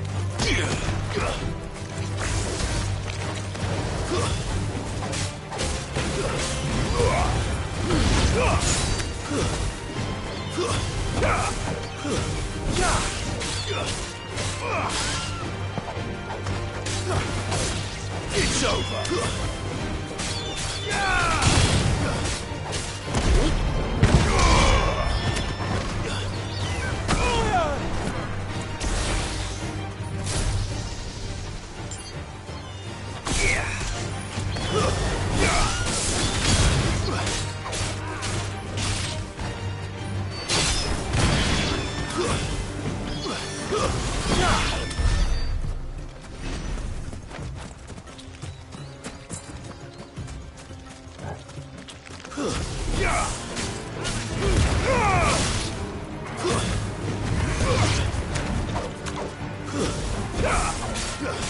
This one.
Any luck? Or will you be needing help with your bags? Well, I asked her, but... you tell him. If you're looking to make a knife that will impress a master like Lubor, there are options. They're just not that viable. Featherlight adamantite knives will get passed from generation to generation, never needing so much as a lick of the whetstone. But adamantite ore is unique to ash, so it doesn't come cheap. And it's beyond my skill to handle. Unique to ash? Are there any materials unique to Dalamil? Something which could be mixed with iron to refine it.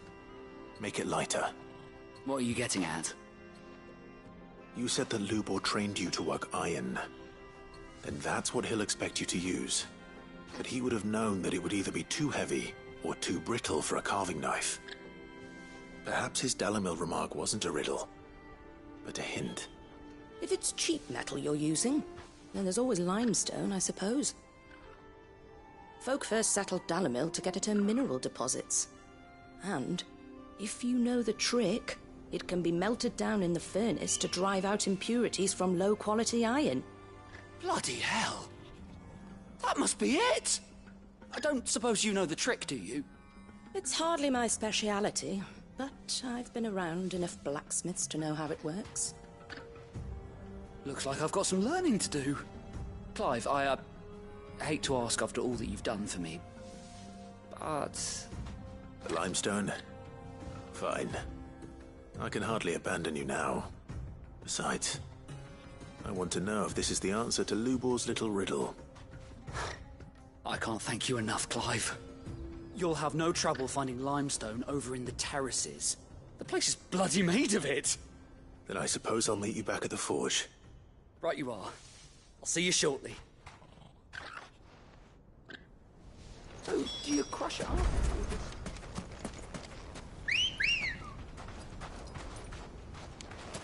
Come on. Yeah!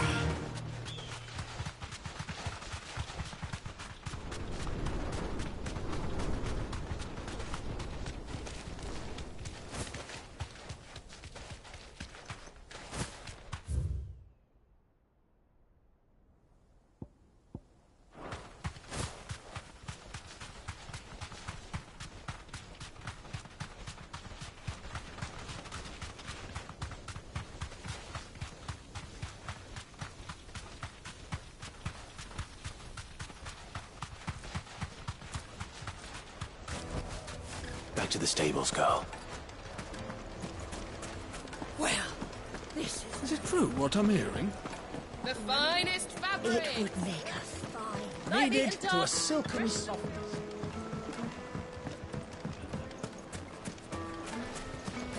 Just look at the Hanging lanterns! Keep Finally, we'll be able to get this. We should get going soon.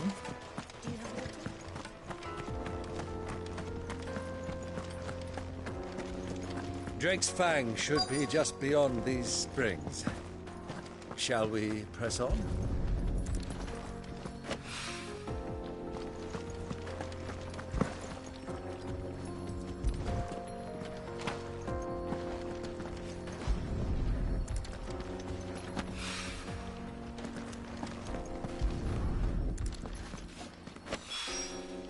One rock looks a lot like another. But hopefully this is what Southern needs.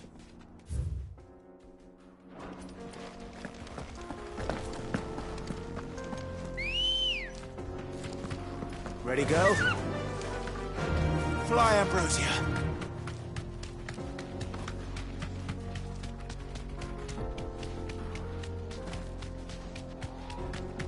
What the hell are those things?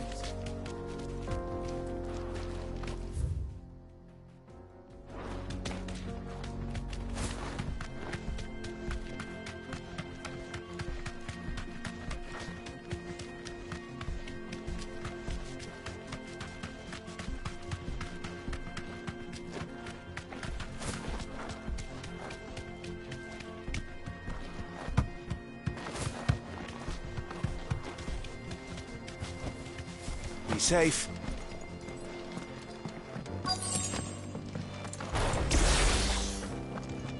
flames. That explains the heat.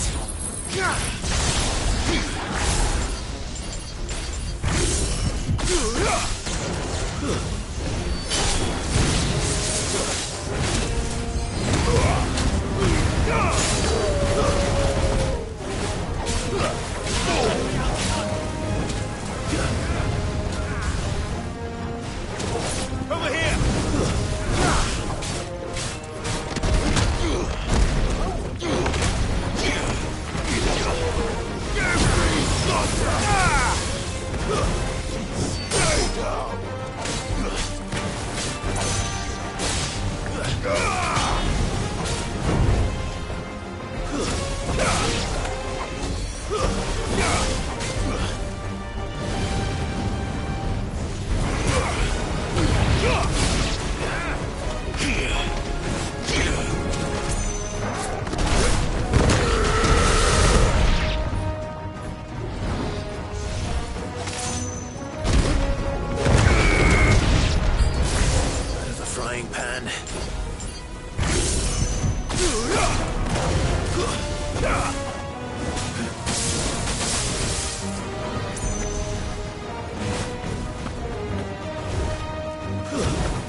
Let's cool things down a bit.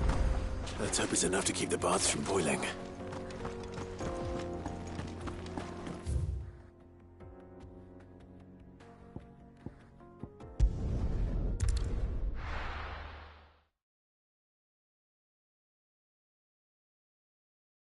Well, this is no good. I was hoping to get out of the heat for a little. Is it true what I'm hearing? I wasn't sure how much you'd need, but I hope this is enough.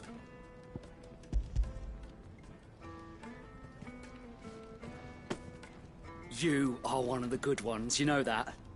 You and that merchant both, she's got quite a gift for teaching that one. Now, time to see if limestone is the secret weapon we were hoping for.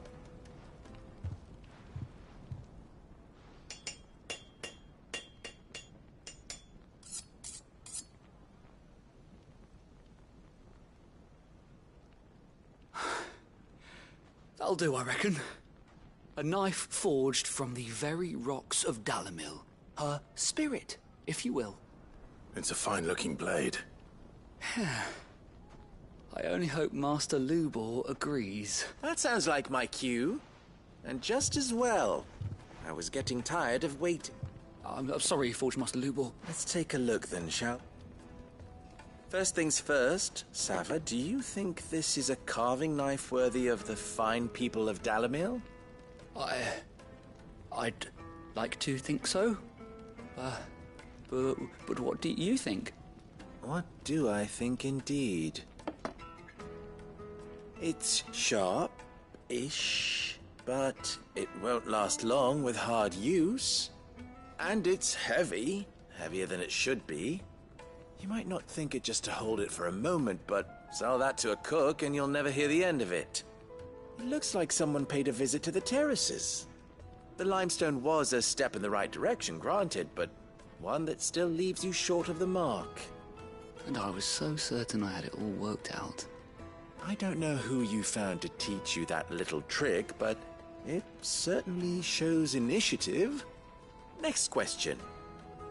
How much do you think I would charge if I'd made this? Well, if it took you even a fraction of the time it took me, I would say you could demand a heavy purse. And who would be able to pay that? The butcher? The hunter? The cooks over at the inn? Dalimil is home to humble traders, not wealthy lords and ladies. Rule number 1 in any business, Sava: know your customers. Yes, Forge Master. This is just about passable. But only just. I'd say you're worth keeping around a little longer. Starting tomorrow, you'll have an anvil of your own. I will. Thank you. I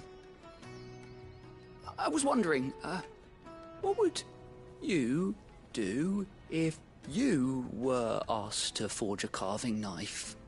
I'd do what I always do. Ask who it's for. If it was for the butcher, I'd make sure it holds an edge.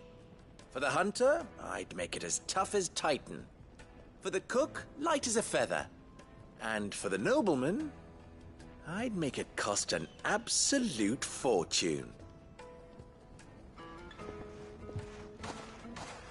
There goes a master, all right. It looks like congratulations are in order. I couldn't have done it without you. So much for the Forge Master's riddle, though, eh? The spirit of Dalimil had nothing to do with limestone or anything much at all. Meaning, I had you run around for no good reason. You've passed your test. That's all that matters. You'll have a forge of your own in no time. And when I do, I'll craft you the finest carving knife you have ever seen.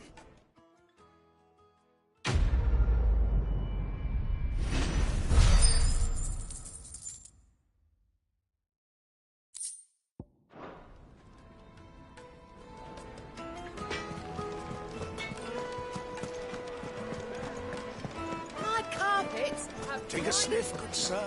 Fresh bread, warm from the oven. Plates and pots! There he is. Bowls and The basins! man. I was hoping we'd be seeing you again. The baths grow more bearable by the moment. It won't be long now before we are back to business as usual. I'm glad to hear it. Now, tell me this. What did you find at the terraces? What threatened to make me a pauper? Not what I expected, that's for certain.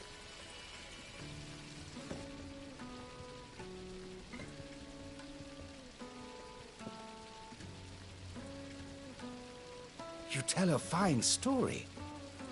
That's not to say I don't believe you, though. Creatures made of flame, eh? That's something new to worry about. But I've burdened you with my worries enough already. Here, a small something by way of thanks. Right. It's high time I got back to work. With a little luck, the day might yet be salvaged.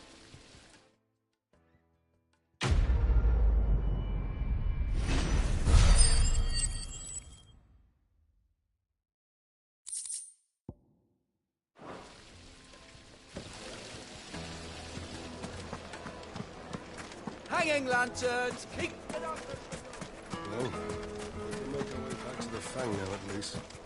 Yeah, but what would be We should get going soon.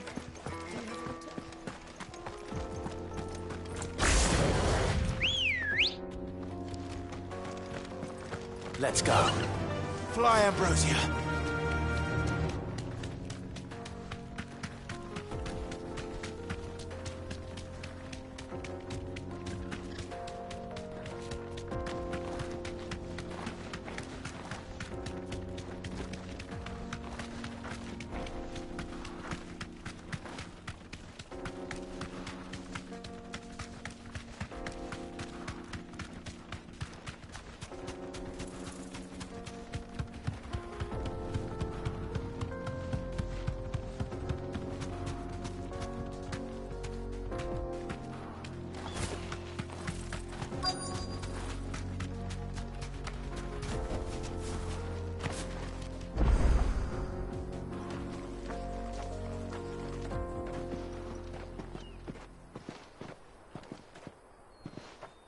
There it is. Drake's Fang.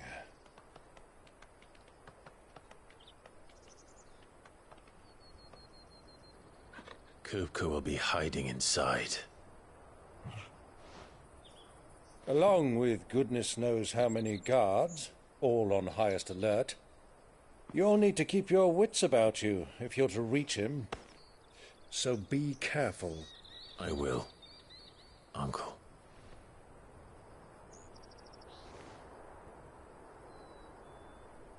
Before you go, Clive, allow me to apologize.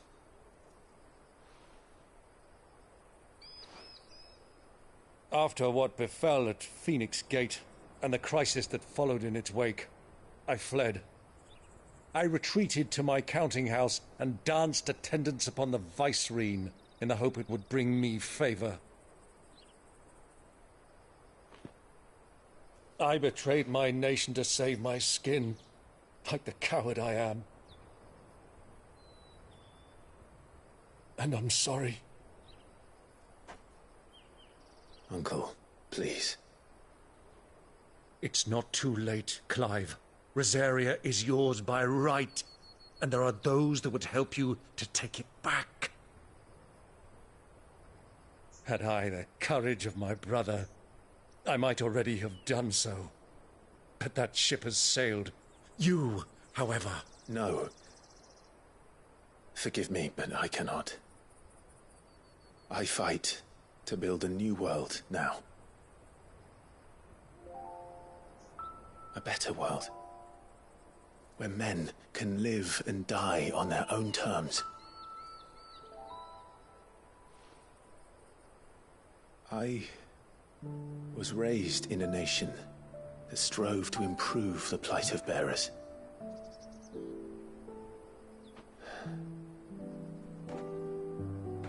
Only later did I realize that spark of freedom did not arise by chance, but was kindled by my father. You would see me follow in his footsteps. And that is exactly what I mean to do.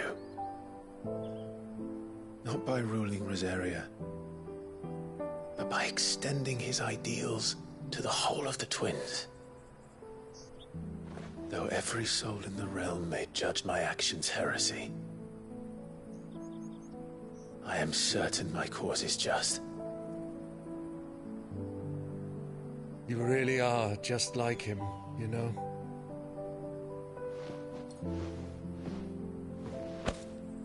Thank you, Clive, for coming back to me. I am proud to call you nephew.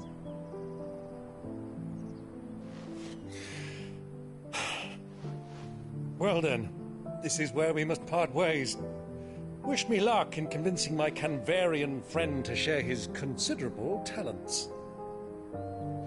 I mean to plunder his coffers and prove myself worthy of a place in your merry band. Till then, my boy. Till then, go safely, Uncle. And you, nephew. We have much to catch up on, you and I. I shall expect you to regale me with the tales of all your adventures when next we meet. You can regale me too, Torgal.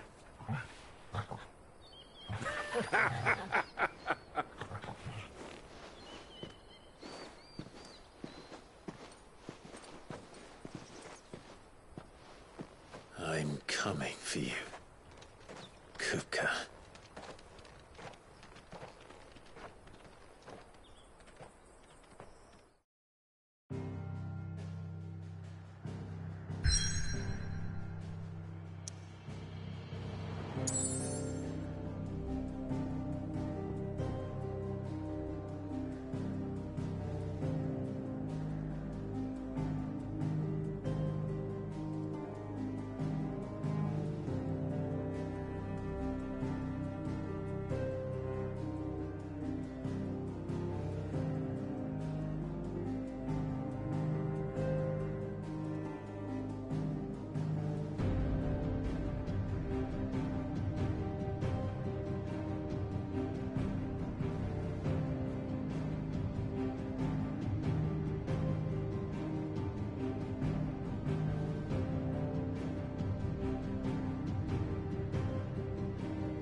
What a rat done to me.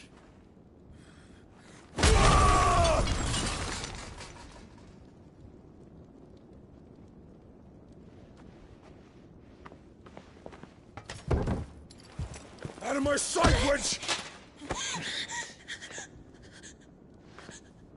I'll kill you, Rossfield! I'll rip out your heart! I'll tear you limb from limb! Peace, Hugo. The table shan't hurt you any longer. He sought to humiliate me. Me! If you hadn't interfered, he would be dead! You truly believe you would have triumphed had the battle continued? Titan would have ground him into dust! And how would he have done that without his head? Shut up! You weren't strong enough, and you call yourself a dominant. Or rather, you did. You mock me, Harbert.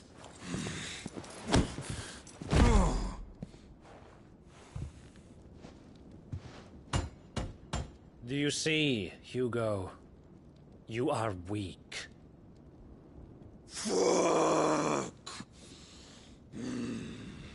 But so long as that fire burns within you, there is still hope. There may yet be a way for you to take your revenge. Tell me, what must I do? Please, I'll do anything. Just tell me.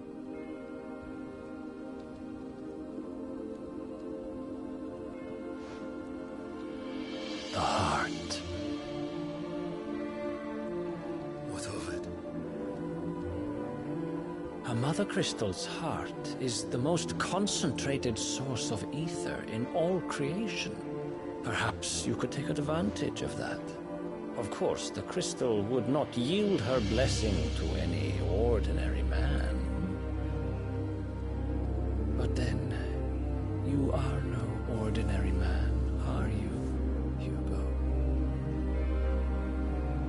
Clive Rossfield stole your power, but others have suffered a similar fate, and still managed to find the strength to conjure their icon. Like Benedicta Harmon. She too drank of the ether and gained a power beyond human understanding. She did.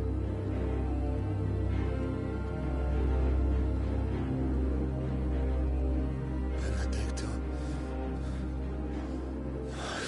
Benedict.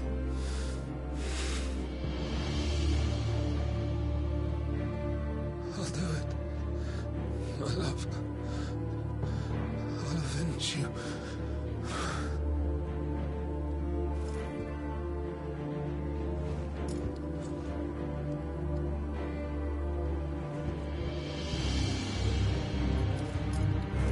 Run along now, Hugo. You need only follow the light.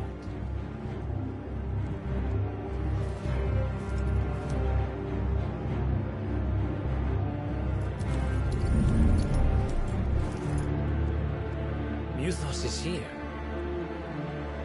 Very well, it shall be so. You may leave everything to me, Your Majesty.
box.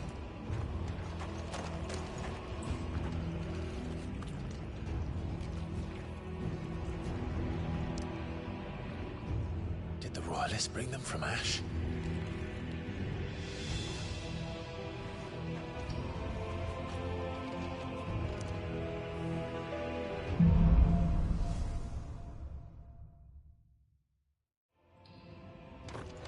Are the Beastmen part of the Waluda army now? How the hell did that happen?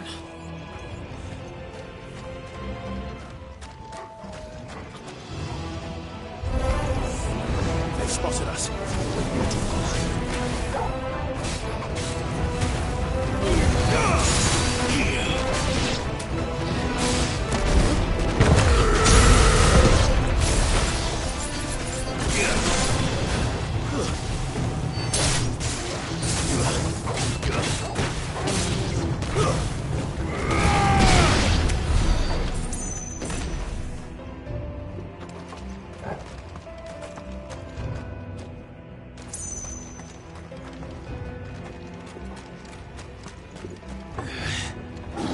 Taken over the entire mine.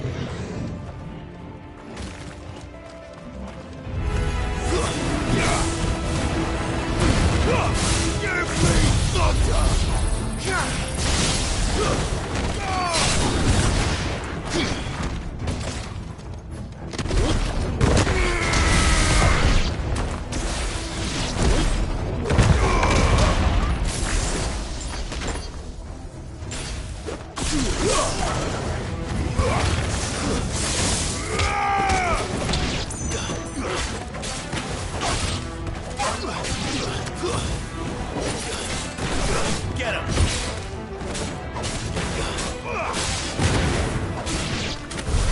So much for the men of the Rock. Dalmekia's finest.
won't be going any further this way.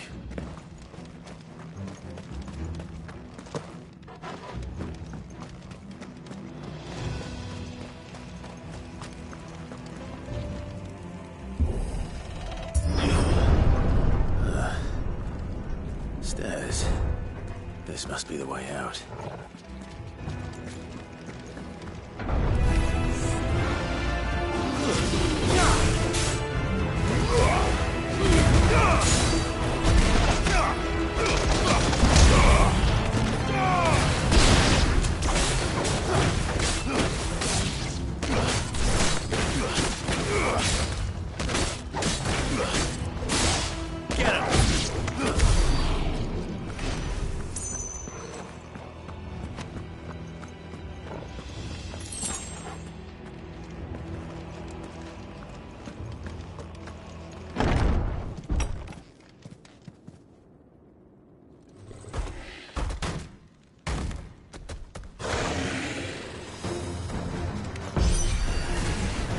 Sneaking past this one.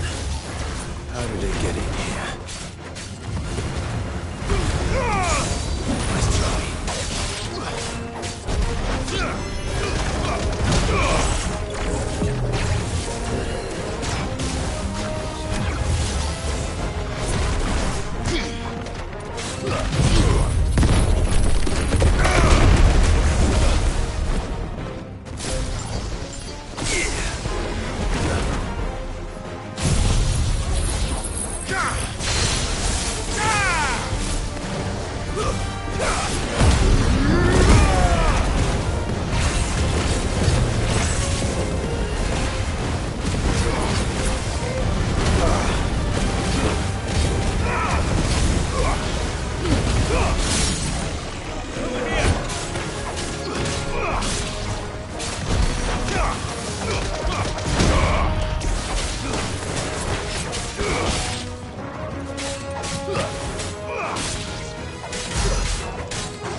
To me, boy!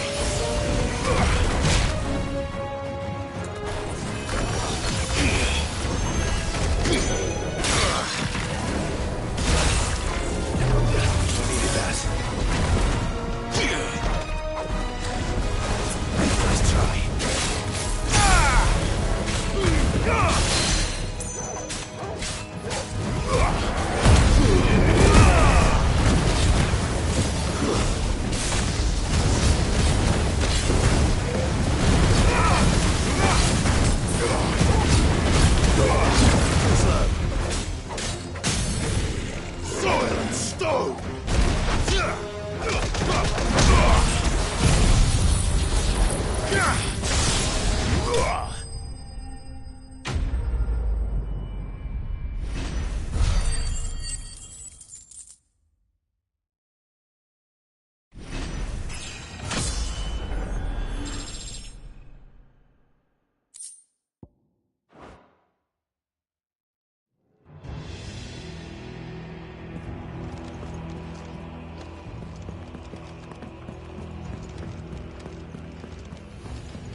By the flames.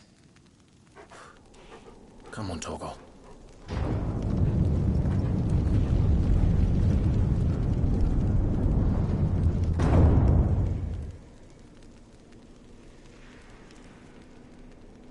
Kupka never did do things by halves. As if taking the Mother Crystal for his own wasn't enough. He had to build his castle in it.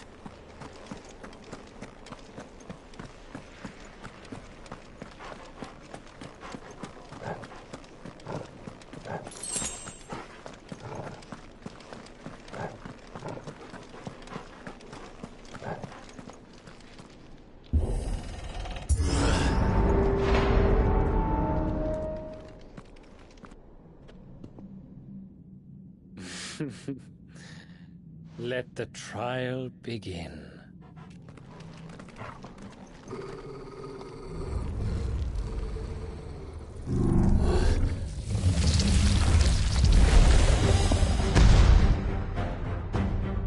What the hell? With me, Tor.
Seems we're expected.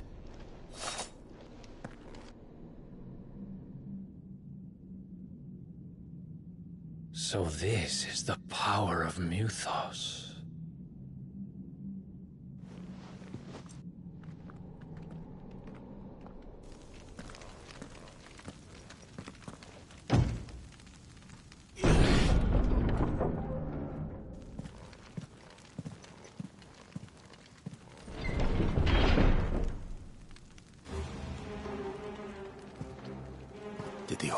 this too.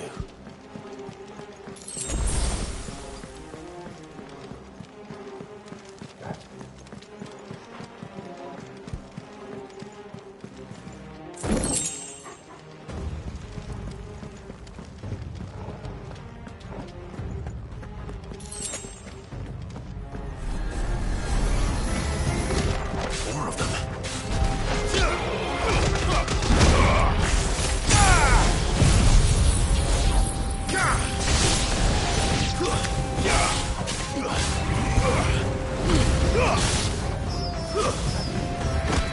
It's over.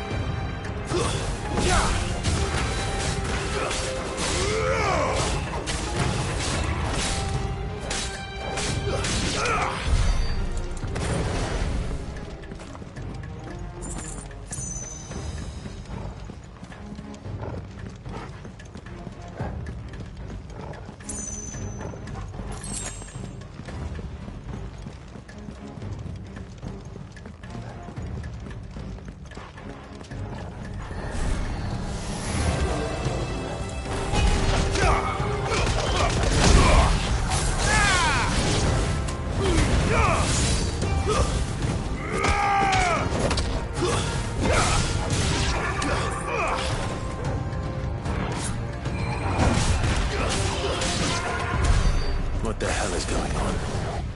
Are these things here for me? Or for him?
First orcs, now these nightmares. Is this your doing, Ultima?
try.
You've been busy, Kupka.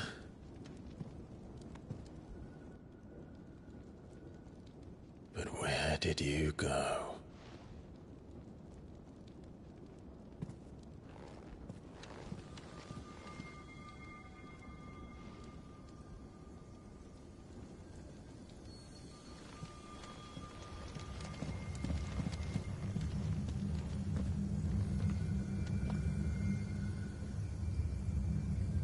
The heart.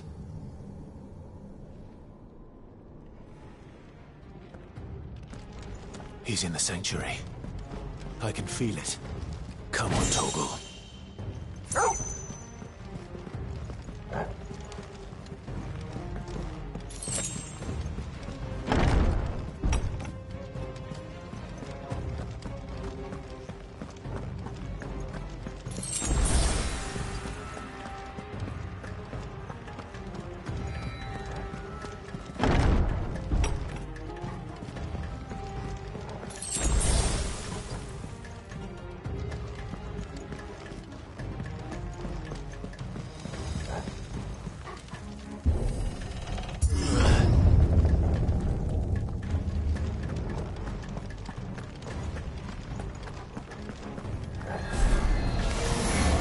Just what I needed.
Better be the last of them.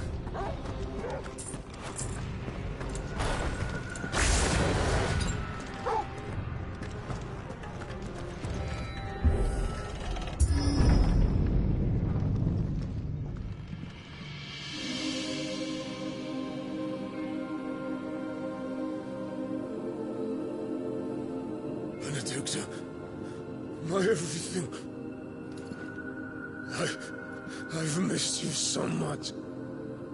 Kuka!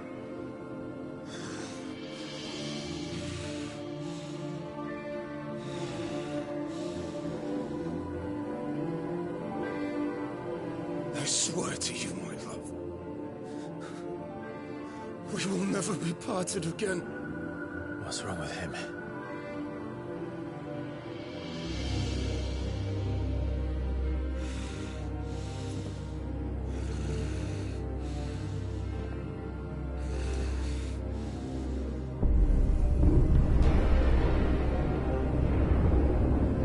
You got away from her!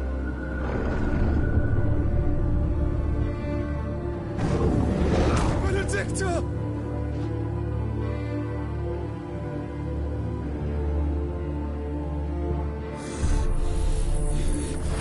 I'll kill you, Roswell!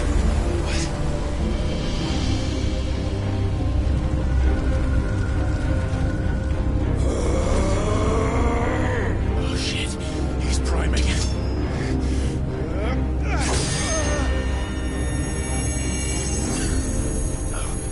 Not now.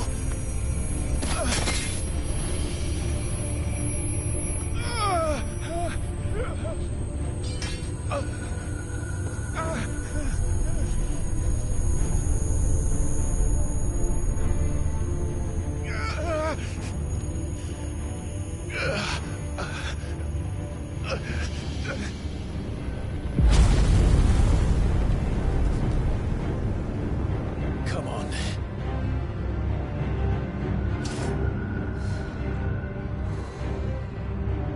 Find him.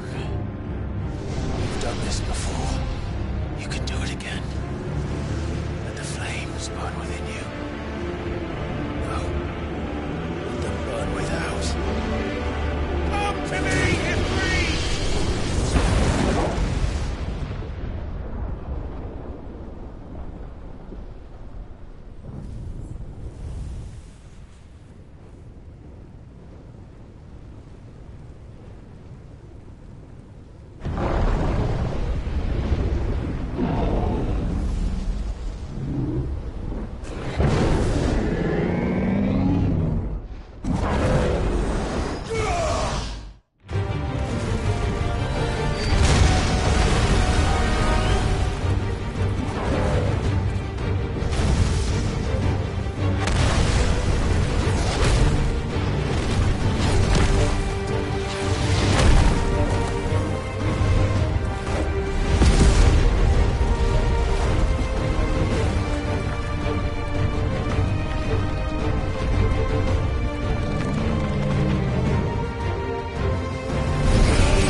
Let's give this a try. Not bad.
you, Ultima? What do you want? Your soul is tainted with worthless human will, yet your thirst for power remains undiminished. With every sip you take, you grow in strength, and soon you shall achieve perfection. I don't know what you're talking about.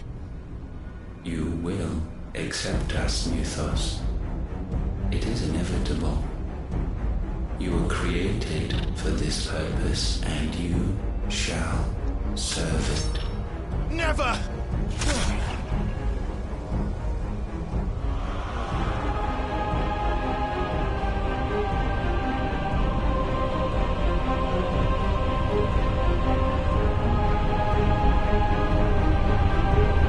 Fight it, Clive! Don't let him in! Consciousness. We see now. Human will is so insubstantial it cannot exist in isolation. You mitigate its weakness by interweaving it with your consciousness. We believed we had merely to purge you of your will to claim our vessel. It appears we first have to sever every thread of the consciousness that supports it. No matter. The time to build a new world is not yet upon us. We will contemplate.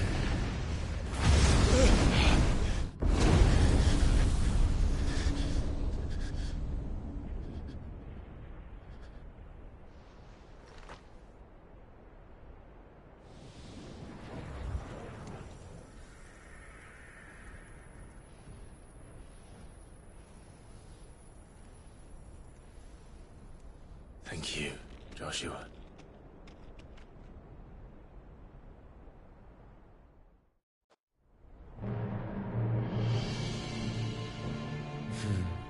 One can no more command the power of ether by drowning in its flood than one can constrain the tides by standing in the sea.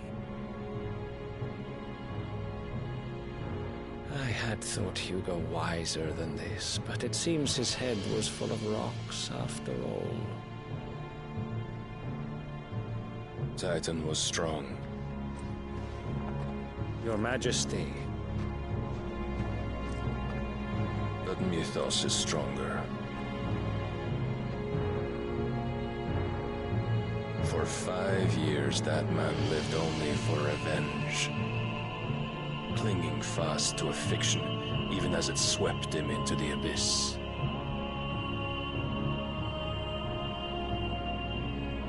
One cannot change one's nature through force of will alone. Only the Almighty can do that.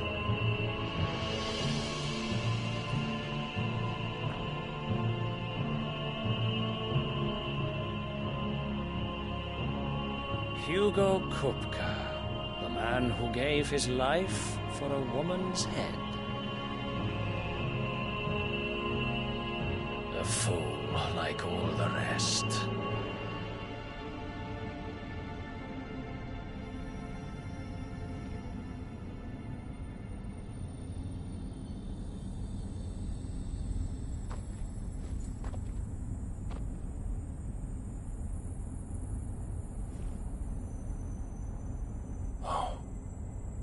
The death of a mother crystal should be so beautiful.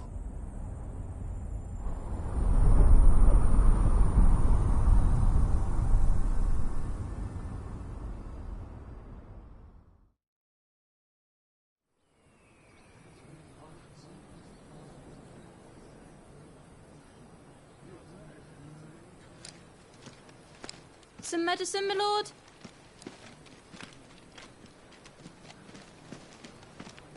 I have salves, potions, anything you need. Stop bothering me, urchin, or you'll feel the back of my hand.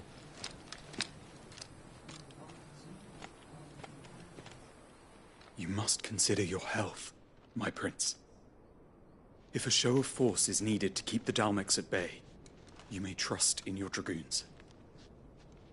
I beg you to call on Bahamut only as a last resort. His strength comes at too great a cost. The Empire agreed to an armistice with the Republic, and yet the Emperor still plots its ruin. For now, the Dalmex suspect nothing, and as long as I can hold their gaze, war need not be inevitable. But more than that, Bahamut is the champion of the Empire. When our people look to the heavens, the sight of him gives them hope.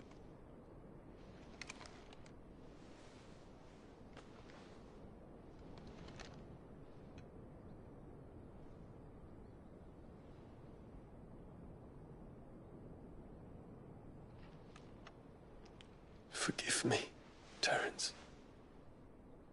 Would that you were my master. But alas. I will always be your loyal servant.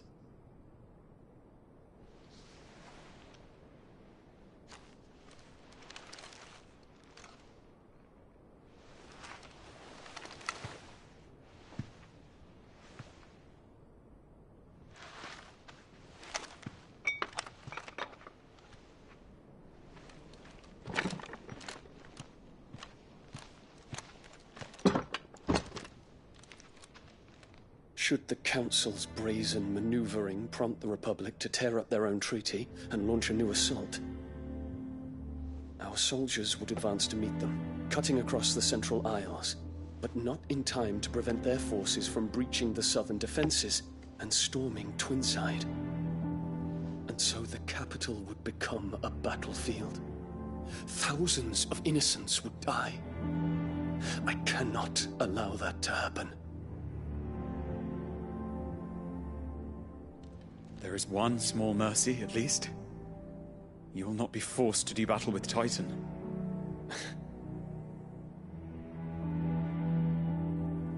Would that I could avoid doing battle at all. 1,000 pardons, Your Highness. What is it?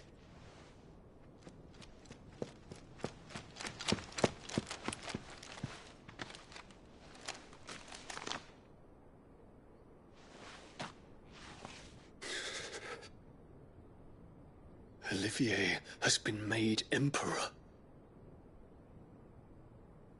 What is the meaning of this? My father's orders. What were they? Quickly! Yes, Your Highness. His Radiance requests that Your Highness maintain position here and... Ah!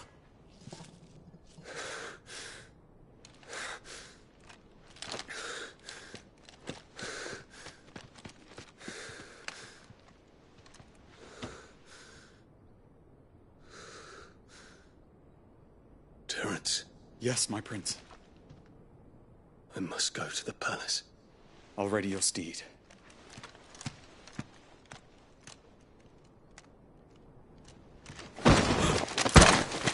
What is it now?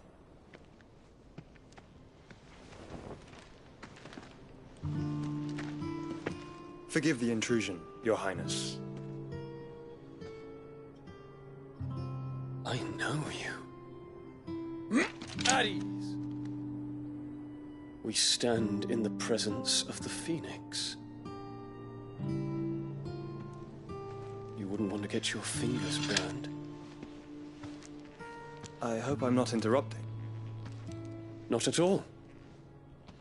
Though I admit, I did not expect such a distinguished guest. How many years has it been since the Remembrance ceremony? 20? I thought you long dead.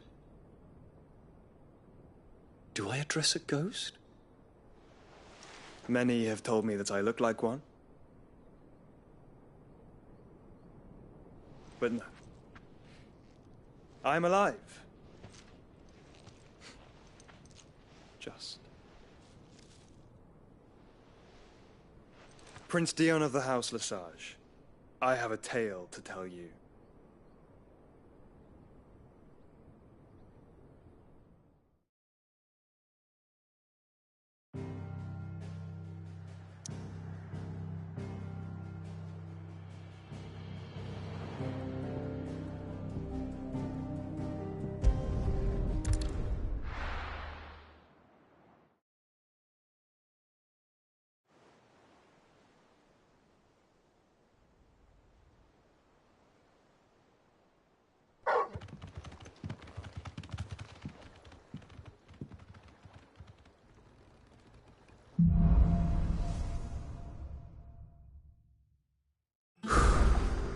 I'd better give Otto the good news. Walkways need patching up. Home, Sid.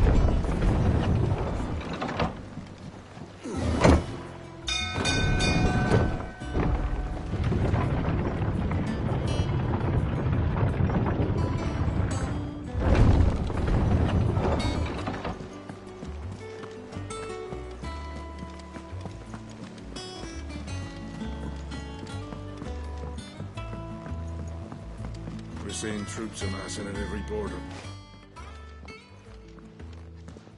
Clive, you're back. I am. And with glad tidings for once. Hugo Kupka is no more. Well, I'll be. All of our comrades who lost their lives back at Sid's place be smiling down at you right now. We had a stolus from Lubor saying Drake's Fang had fallen. I expect that was your doing as well, was it? It's a long story. One for the history books, I'll bet. Welcome home, Clive. It's good to be back. You look better. I feel it. Which means I'm coming on your next little adventure. You're not leaving me behind again. Wouldn't dream of it. Otto, any word on the Royalist movements since I've been away? Shouldn't you be putting your feet up? If you really want to know, go and have a word with Vivian. Thank you. I will.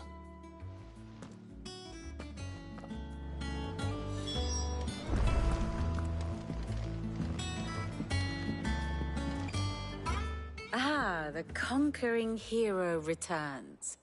And with hardly a scratch on him. I may have picked up one or two. Well, the fact that you came straight to me instead of visiting our resident physiker suggests that you picked up something more important. A scent. The scent of Waludas. The very same. But whatever plans Kupka was hatching with the Royalists, he took them to his grave.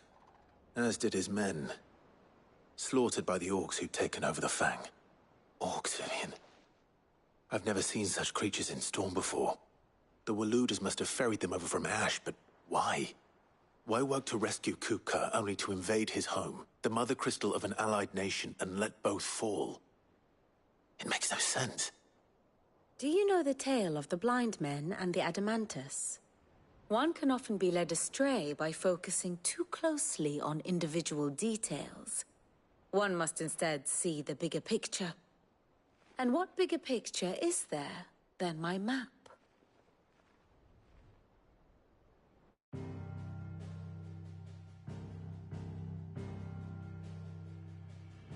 The Kingdom of Waloed claims dominion over all of Ash. It is a nation forged by the bloody conquest of Barnabas Tharm, the dominant of Odin. The Canvarian War of Independence in 849. The Battle of the Twin Realms in 865. The Battle of Belinus Tor in 873. Wheresoever his armies fought, Odin was found where the fighting was fiercest. But of late, the warrior king appears to have laid his sword to rest. Battle rages for control of the crystalline dominion. Yet Tharm sends not a single ship in support of his Dhalmekian allies. Meanwhile, the Blight ravages great swathes of Ash. Yet warlike Waloed shows not the faintest interest in laying claim to untouched lands. So why go to the trouble of sending an army of orcs into the heart of Drake's Fang, only to make no attempt to claim the Mother Crystal for Waloed? It can hardly be for lack of men. Tharm's armies rival any in the Twins. No. We have not seen the last of the Waluda standard. Odin will ride again. It is but a question of when. And on that day, who will be trampled underfoot?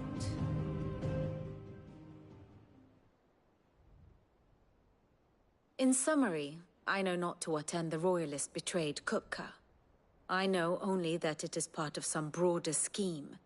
A scheme tied to the ambitions of one man. King Barnabas. But there is no need to wallow in confusion.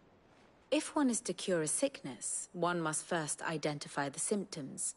And your Lord Uncle has volunteered to do just that by keeping an eye on the Royalists' movements. He's really throwing himself into this. Indeed he is. Which means all that remains for us to do is await his reports. Well, not quite all in your case. The people of the Hideaway must hear the news. Justice has been done. Hugo Kupka is dead. The wounds he left that night are still raw. Especially for those who lived with Sid the longest. Tell them that those wounds might finally begin to heal. Consider it the price of today's instruction. I've never known you to be sentimental. What can I say? I am only human. And we are, all of us, sentimental animals at heart. I suppose we are. Very well. I'll go and spread the word.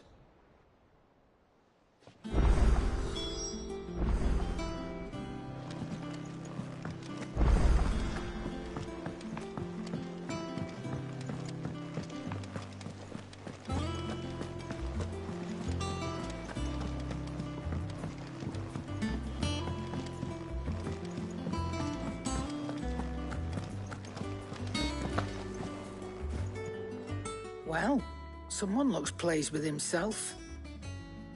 It's true what I'm hearing, then. Nothing escapes you, Lady Karen. It's true. Kupka is dead. No more looking over our shoulders, then. Good. I'm starting to get a crick in my neck. Don't let it go to your head, though.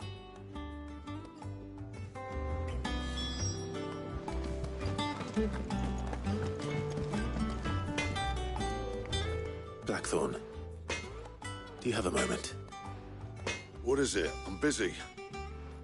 I wanted to tell you that Hugo Kupka is dead.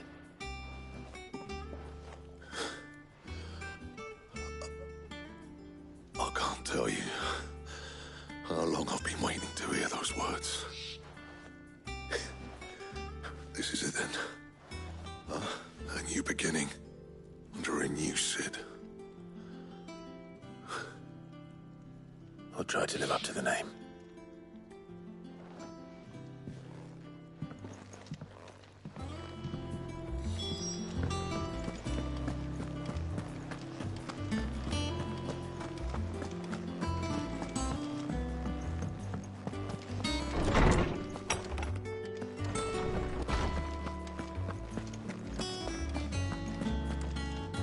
Ah, Clive.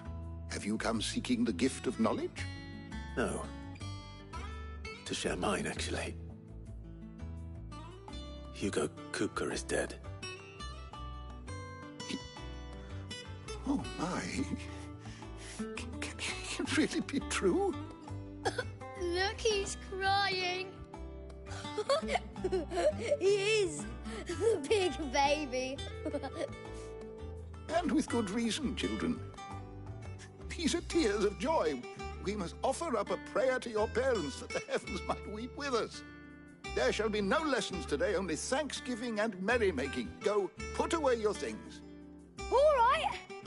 Brilliant.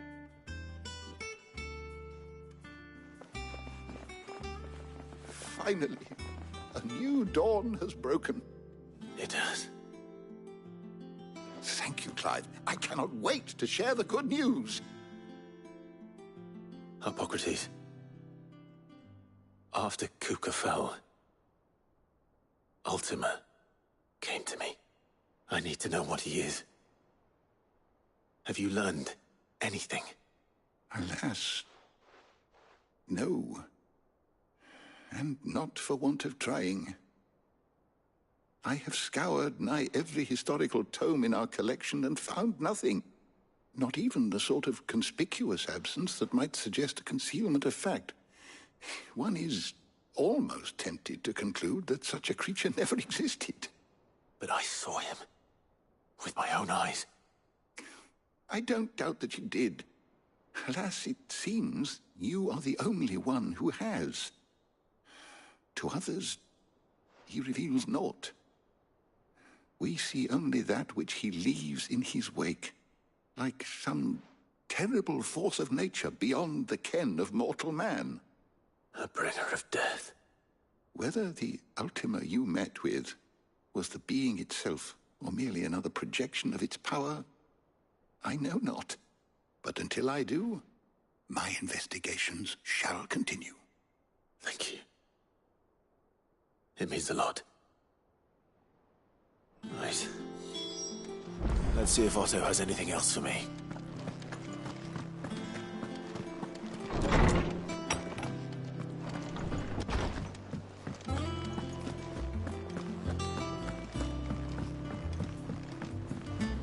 I'm telling you, it's true.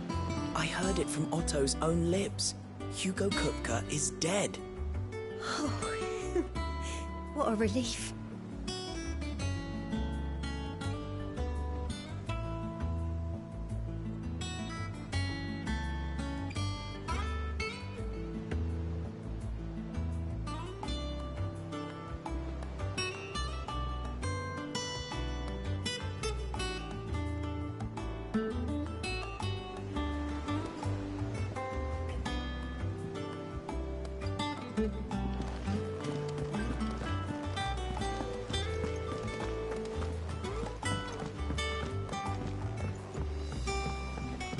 We're seeing troops amassing at every border crossing.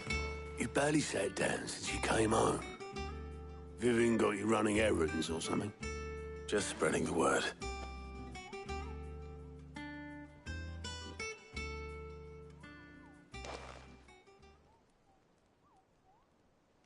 So, the Professor's got a soft side, has she? I'd never have guessed. No. She was right, though. Ah, but you ain't told it. I can think of plenty of friends back at the old hideaway who'd sleep more peaceful, not least of all Sid.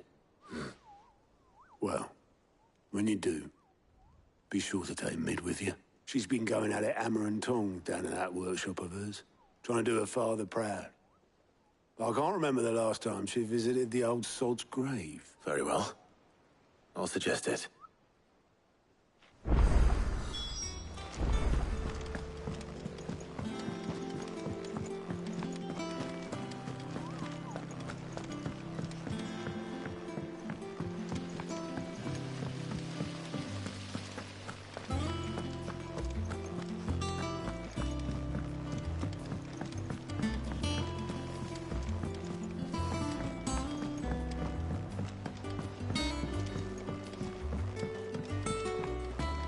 Come up with something soon. All right, Clive? What do you want? I'm going to visit Sid, and I thought you might like to come with me. Sorry, I'm too busy for all that right now. I've got to get this thermal displacement stack sorted. Thermal... displacement stack. Here. And this is for... Only the fastest, finest ship the world has ever seen. The Enterprise. Me and my dad designed it together. Where other vessels rely on the fickle winds to drive them through the water, ours is fitted with mithril engines. And those things have got more push than a behemoth in a bad mood, and more heat than all the hells put together. Which is where the stack comes in. I may have already talked some tight-lipped shipwrights into putting the hull together for me in a little dockyard in Canva. But the stack's a bit more involved, so I'm building it here. Thing is, it's so involved that I'm running behind and it's starting to hold things up over at the shipyard. I'll come and see my dad, though, when I'm done. Whenever that is. Is there anything I can do to help? Good old Clive. I were hoping you'd say that. First things first, I need some parts meching. The stack will be made up of 3 major components. There's the plating, here, that channels hot vapors away from the engine. The helm over the top, that disperses all that heat into the air. And the shielding around the sides. That stops the rest of the ship from going up in flames. A full suit of armor, then. Probably best to take it one piece at a time. Then you'll need to start with the plating. Everything else fits onto it. I've got the designs and the list of materials here. Show these to Blackthorn. He'll know what to do. I can't make head nor tail of them. Luckily, you don't need to.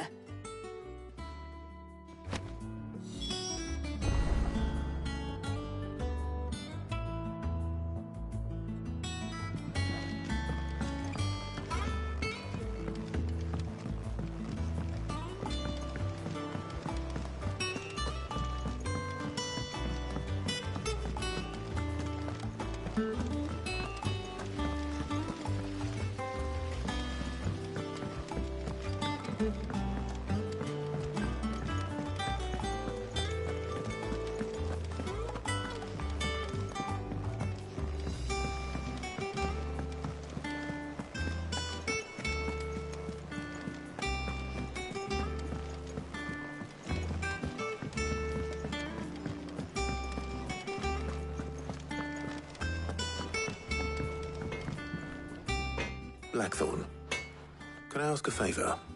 Hell with it. It's for Mid. This my last chance to say I'm otherwise engaged. I'd spare myself the arseache. Go on then. What is it this time? She said you would know. Here.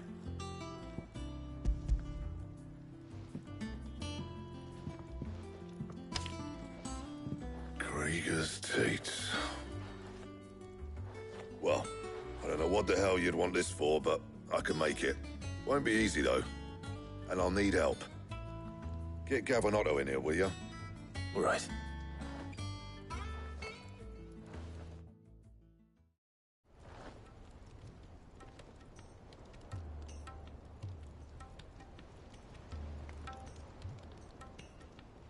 So Mid's roped us all in here again, hasn't she? Typical. Still, if that's what it takes to get her to visit Sid's grave, I'll do what I can. And, what is it we need to do, exactly? Take a look at this. It's this plating. The usual sword-grade steel won't work. We need something that can get very hot, very fast, and still keep its shape. That means an alloy. Something that won't break or buckle at the temperatures she's talking about. Which is where you lot come in. I need materials, and I've got my work cut out already. You'll have to fetch them. Now, there's a special kind of sand I'm after that you can only find out in the Velcroy. Stardust, they call it. As for the rest of the stuff, my usual supply should have it in stock. It just needs buying and bringing back here. Well, we'll get it done quicker if we split up. One of us should probably give you an hand coat in the sand. And the other can go and get the rest from this supplier. Right then. Well, make your minds up who's going where, we can get this over with.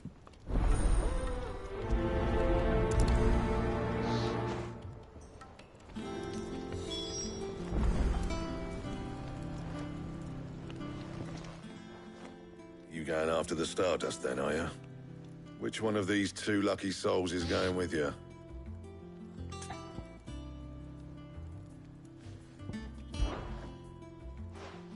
Gav, you're with me.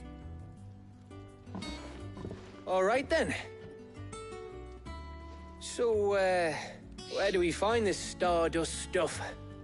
There's a river that runs through the southern reaches of the Velcroy. It's the black sand that washes up on its banks that you're after. Southern reaches of the Velcroy, eh? That's down past Alamil. I'll go and scout the place out. See about hiring us a wagon to bring the stuff back to. All right. I'll meet you by the river. While you're off having a paddle, I'll pick up the rest of the stuff from Blackthorn's supplier. Take care. You two, eh? Don't go letting them fleece ya. Fleece me? I'd like to see him try. In your own time.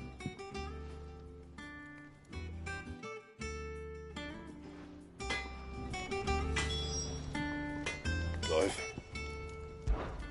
So, what'll it be?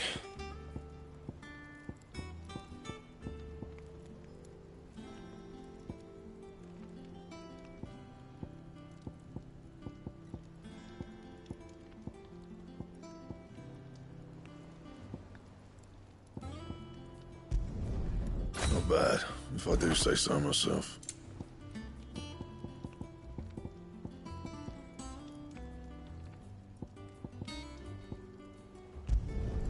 No scratches, right?